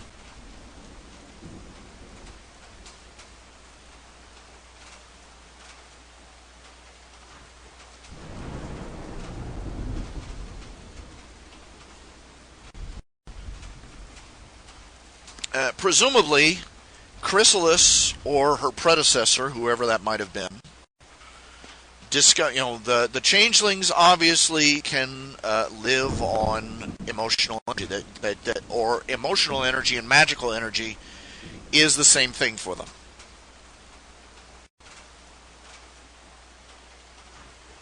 And at some point, Chrysalis discovered that she could Chrysalis or her predecessor, who knows how far back, discovered that she could amplify her magical power with love energy that she stole from other creatures. Much in the way that an athlete discovers that a shot of I forget, steroids is the first word that comes to mind, but I know that there are other performance-enhancing drugs out there that are more immediate. Well, basically, she discovered that the love energy of other creatures, if she stole it from them, if she took it in bulk, acted as a performance-enhancing drug, if you will. It gave her, it made her incredibly powerful. But unfortunately, taking it by force in that way altered it somehow, perverted it, made it tainted.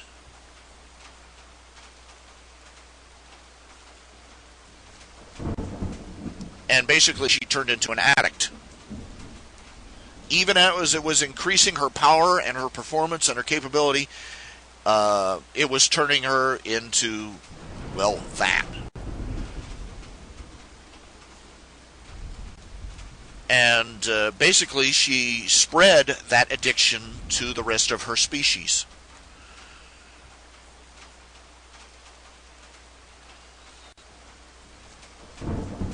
Either by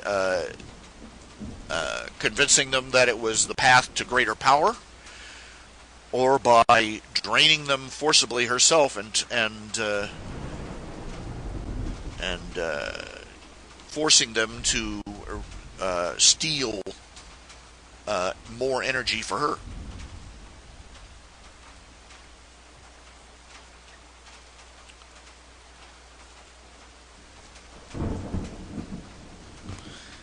And that the reason that expelling all that energy caused Thorax and the others to recuperate and revert,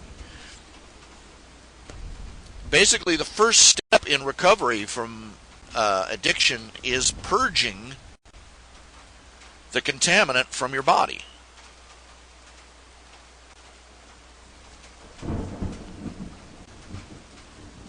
Now, here's something to think about, is that one of the things that makes heroin addiction absolutely horrible is that, and makes getting off heroin so difficult, is because one of the things heroin does is it shuts down your body's ability to produce endorphins. Now, endorphins are the pain relievers that your body naturally produces. There's pain suppressants. They're produced by the body, and they basically make it possible to get through the day with all the bumps and bruises and scrapes and aches and pains and everything else. If your body stopped producing endorphins, you would find yourself in constant, terrible pain from every fiber in your body. And that's what a heroin addict goes through, because when you start taking heroin, the heroin acts as a replacement for your own endorphins. And so your body stops producing them.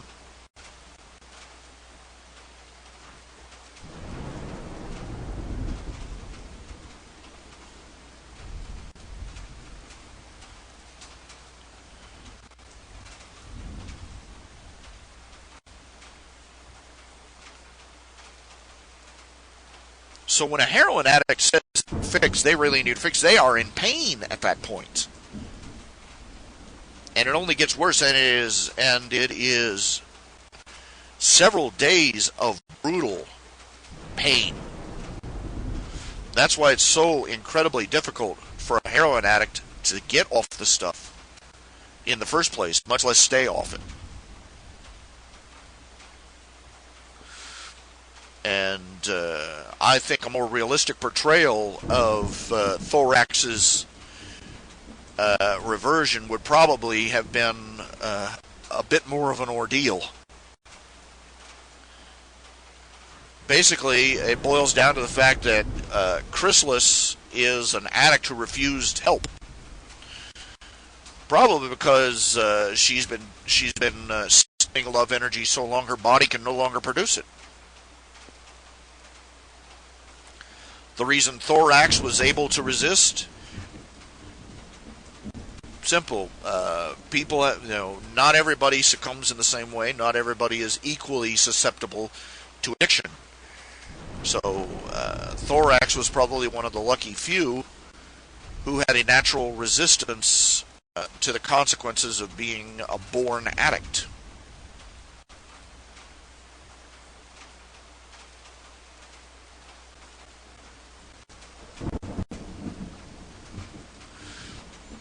I think it's possible that Darth Vulcan,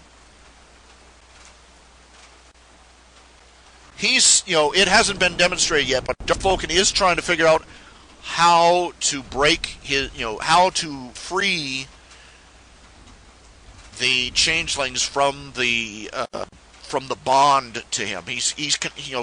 They're basically enslaved him, and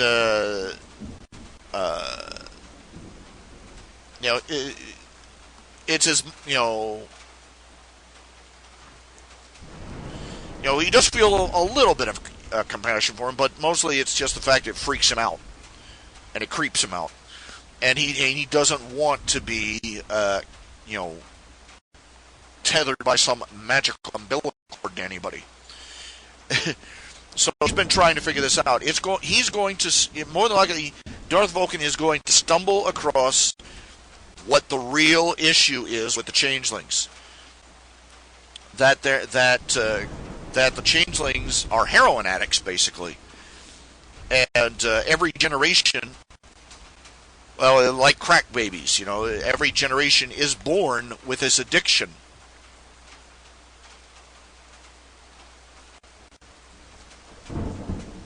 And it's only the fact that he has a parallel from his world that it's going to dawn on him how to solve it.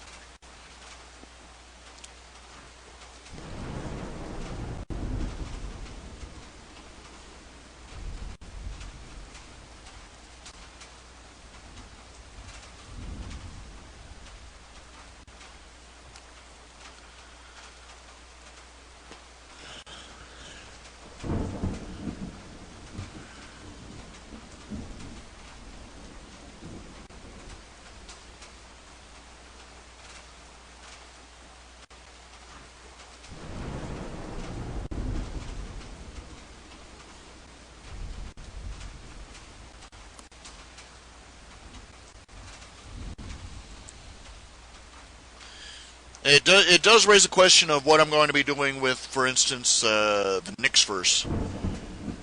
They have Flitter there, who is the changeling who has been part of Nyx's gang, for lack of a better term. The Cheerilee's class. Are they going? Is it going to be the same situation? Basic scenario is that the reason that the changelings are like this is because sometime in their past, their country became a wasteland, and in desperation, their ancestors stooped to stealing energy from other creatures, not knowing it was turning them into addicts.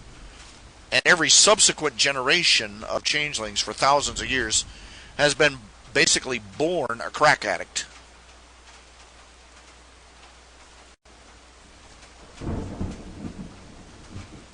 And it's only recently, with them coming out of the woodwork and starting to voluntarily openly associate with other species, is that they're getting a chance to break that addiction cycle.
Okay.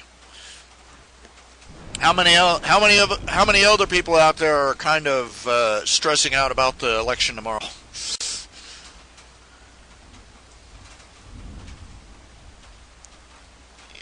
These people, I'm not kidding you. I'm not kidding you. with every passing year of my life, with every passing year of my life,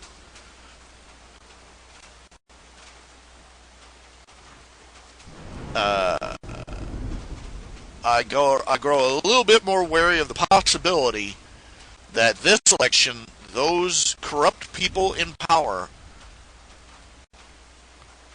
are going to go banana republic on us.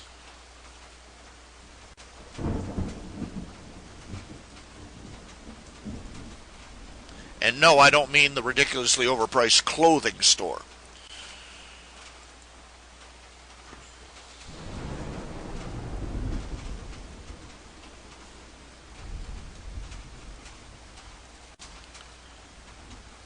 If Hillary wins, stock up your bunker.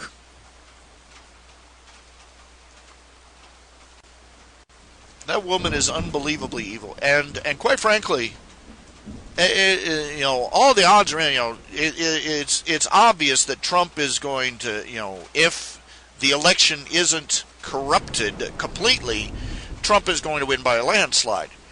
But they've been catching people tearing up ballots, falsifying ballots, dead people voting for Hillary, and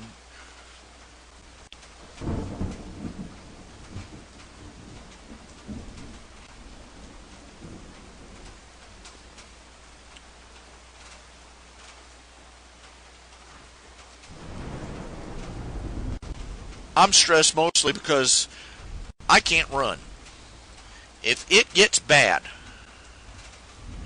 if it gets really bad, most of you, if it comes down to it, you can bug out.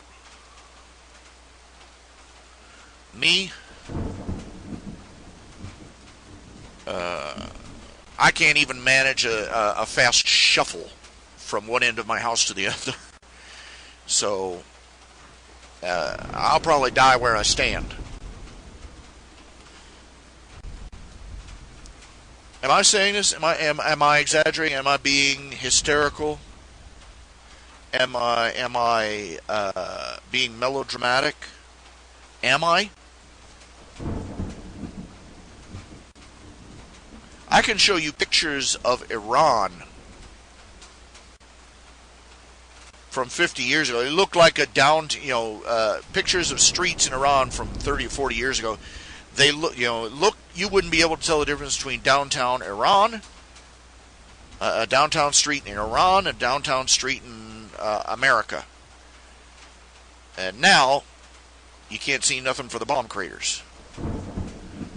That's how fast things can go to crapville.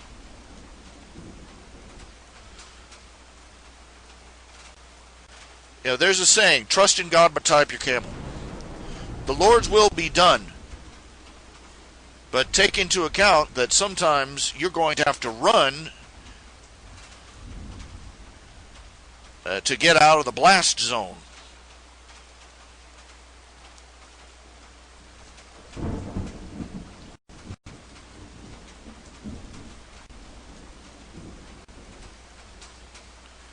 People think that because God's will is being done is that they're going to escape unscathed.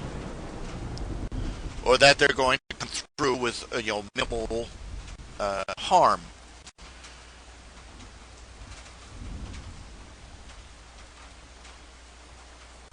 You have to be prepared. The blood has to be on the lintels, as it were. Take note, God did not when God struck Egypt with all those plagues, the Hebrew people, for most of it they were spared. It didn't even touch them. But for several of them, they had to make preparations. And for the last one in particular, which is where they get the Feast of Passover from.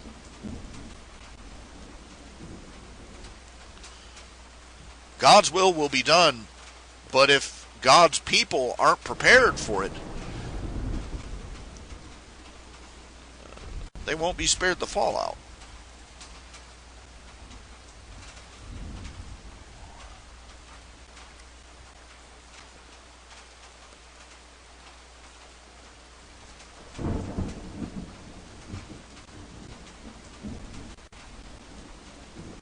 I think a lot of the reason Trump is getting elected is Schadenfreude.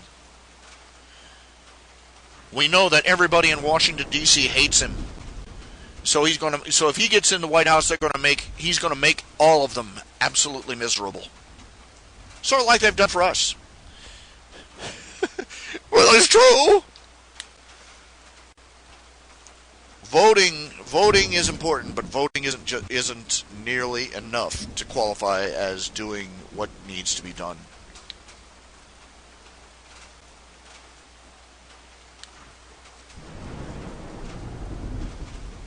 Voting used to be one of the minimal things that you do as a person involved in the state. Now it's become an excuse to say, I've done my part, and sit back and wait for everything to happen.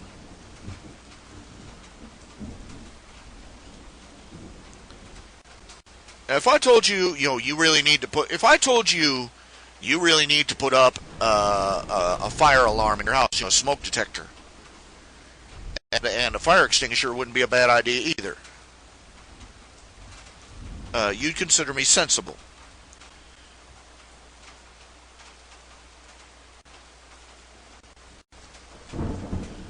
I noticed that the more things you list off that people ought to be doing to prepare for calamity, the less they regard you as sensible, even if the calamity is right on their doorstep.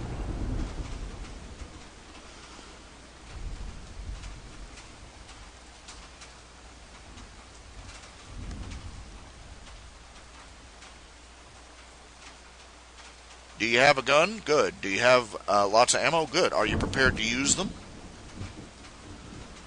Are you mentally prepared to pull out a gun and defend your home from somebody who is wearing a badge of authority? That's some terrifying territory to walk through. Are you willing, people say, better to be judged by 12 than carried by 6. Are you really willing to go that far? Because it can happen. There are people in every country on the planet that said we never expected it to get this bad.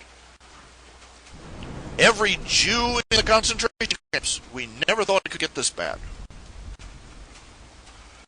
Oh, we talked about it. We said, oh, it could be terrible, and yet they did nothing to prepare for it.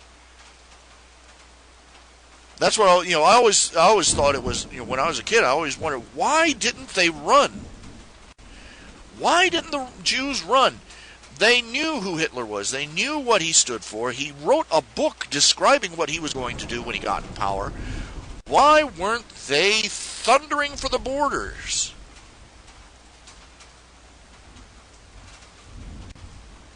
Why weren't they out of that country?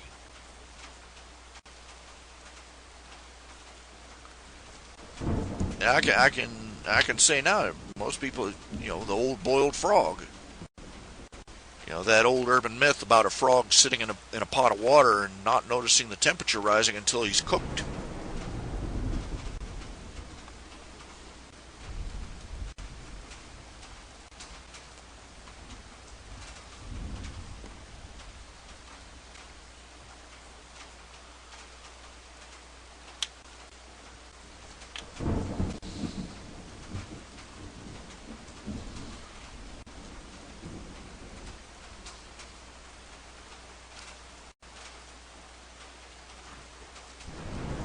People laugh at these survivalists they see on TV. Some of them are laughable because they're not prepared properly.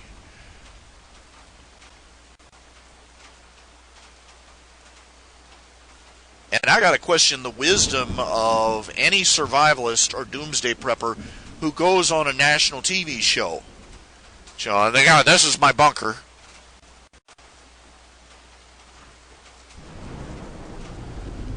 Just paint a big old bullseye on yourself.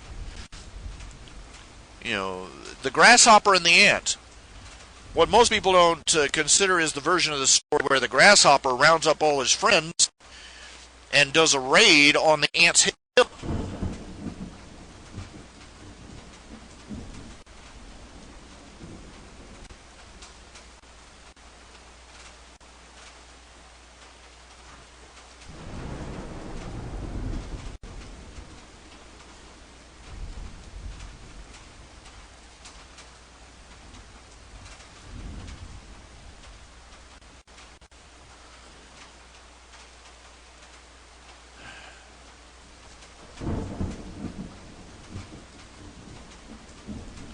Oh, they do.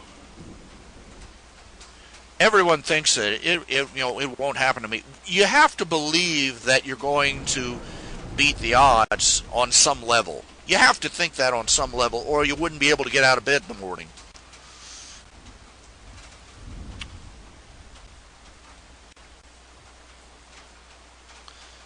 But I've seen some of these. Some of these are some of the people that I know that I believe, if I remember correctly from that show Doomsday Papers, that they never gave the exact locations.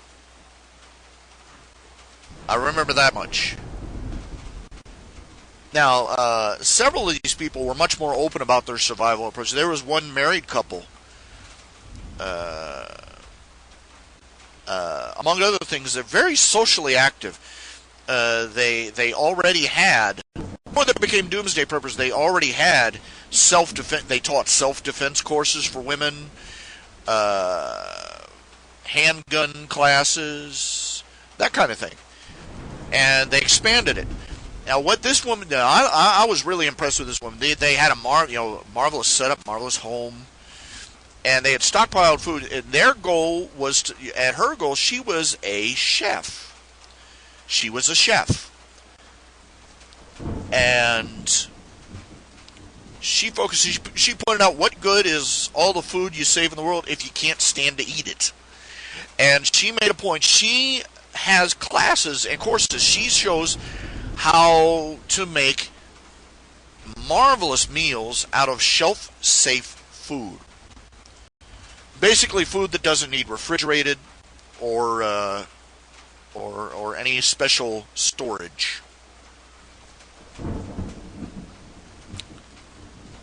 And she fixes, she gathers women in the neighborhood, in the community, and shows them how to make these meals, and they have banquets.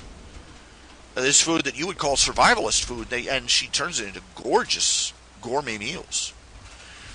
And she demonstrates many of the things that we can. She makes her own cheese. She even coats it in wax to preserve it. The way the professionals do. You know how how the cheese wheel is covered with that red stuff. That stuff. Anyways, very, very well prepared, and both of them are well armed. Both of them are trained in self-defense. So give them thumbs up. There was another couple. They live up in New England. And I wanted to slap the stupid out of them. They're a large extended family, but the marvelous preparation. They have a rural home, and they have basically fitted out. They've got a beautiful garden that produces tons of food. They've got beehives, and believe me, honey is an incredibly valuable resource.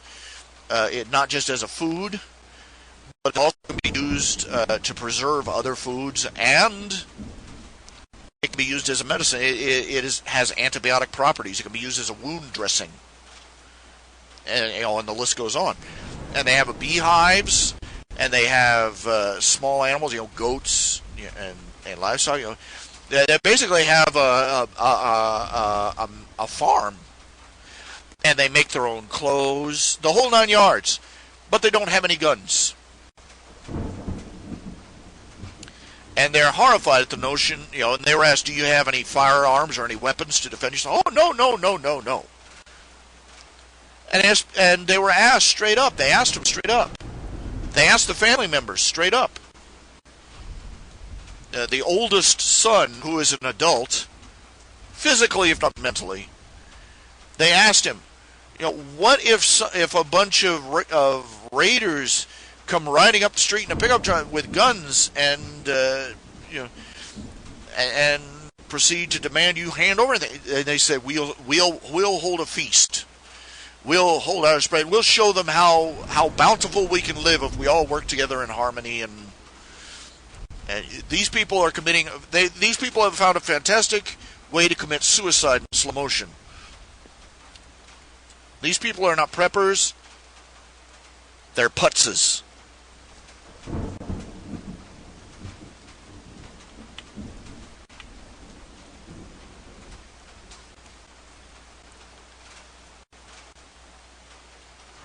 Some people prepare, some people do not. Some people are incapable of thinking straight. Those people, they have that beautiful farm, and they have all that, all those things. They've got a year's supply of food already stocked away, and they got the beehives, and they got the animals, and all they are going to do, when the balloon goes up, is die with a bullet through the back of their heads. And the last thing they will see on this earth, as they lie there choking on their own blood, is rioters stealing whatever isn't nailed down and smashing and burning anything that is.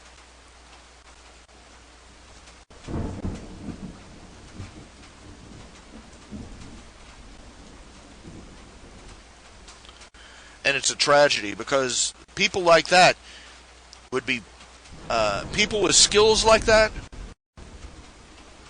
would be priceless in a post-catastrophe society.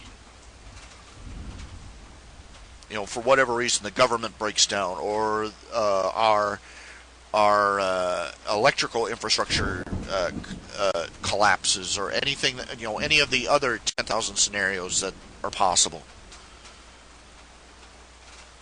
Those people, but they're fools.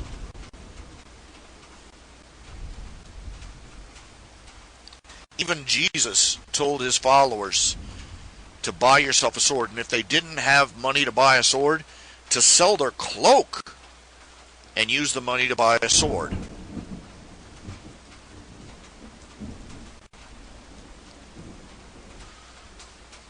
Because it's a dangerous world out there, and it was going to be even more dangerous for people carrying the gospel.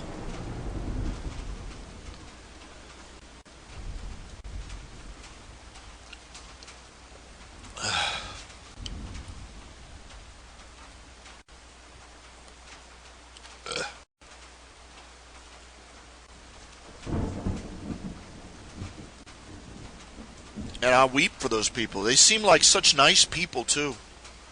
These were people who were not just assuring the survival of their family. They were trying to set up to be prepared to help everybody in their neighborhood and in their community. And they are going to be, and because they are unarmed, defenseless, and unwilling to take up arms to defend themselves, they are going to be the first people preyed upon. Or they are going to have to, or other people are going to die protecting them.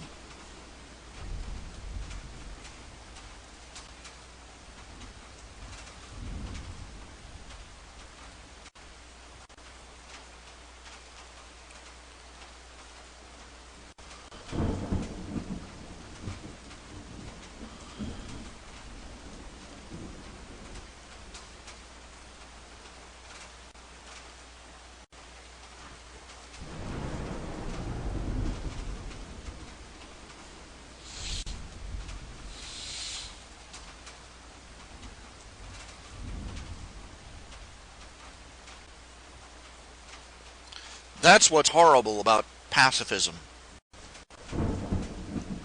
It's not just you that's going to die. It's going to be anybody with a decent conscience who lifts up an arm in your defense.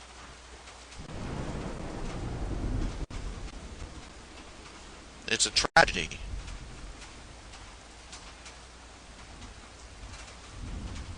They're a tragedy waiting to happen.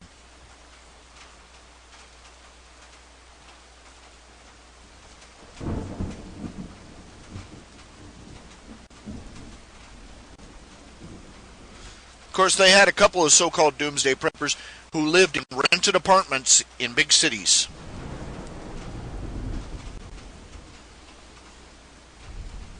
Draw your own conclusions. And they were trying to figure out, and these people are setting up, assuming that they're going to be defending their apartment for years on it. They simply do not have the storage space. They do not, and once the electricity, most people don't realize is that these high-rise buildings, once the power goes out, they're going to be unlivable. It's the constant air. These buildings have to have constant air circulation, and once the power goes out, they turn into ovens. They're going to be unlivable. To say nothing of the plumbing.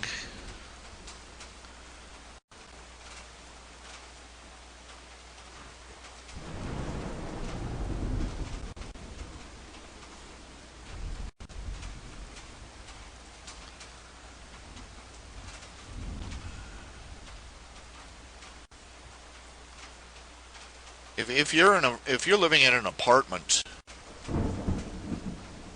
in some major city, the first course of action is to get out of that apartment and get to someplace safer.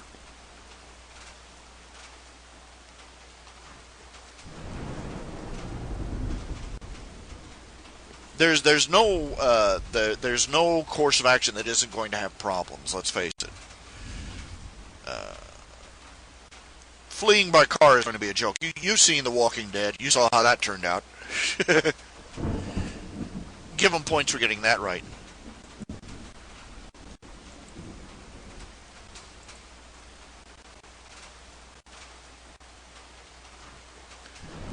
Oh, my feet hurt. Ow, ow, ow, ow. Legs are so swollen that circulation's getting bad.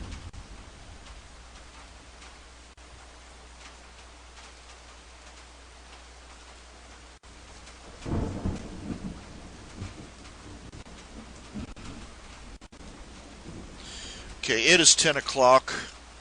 I've spent a lot of time considering, but did manage to get that one strip done, so progress. Always fall, if you're going to fall forward. I will see you again tomorrow. Everybody say your prayers.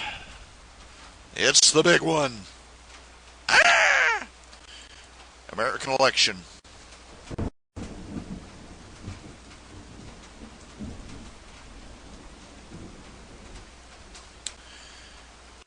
You all take care of yourselves.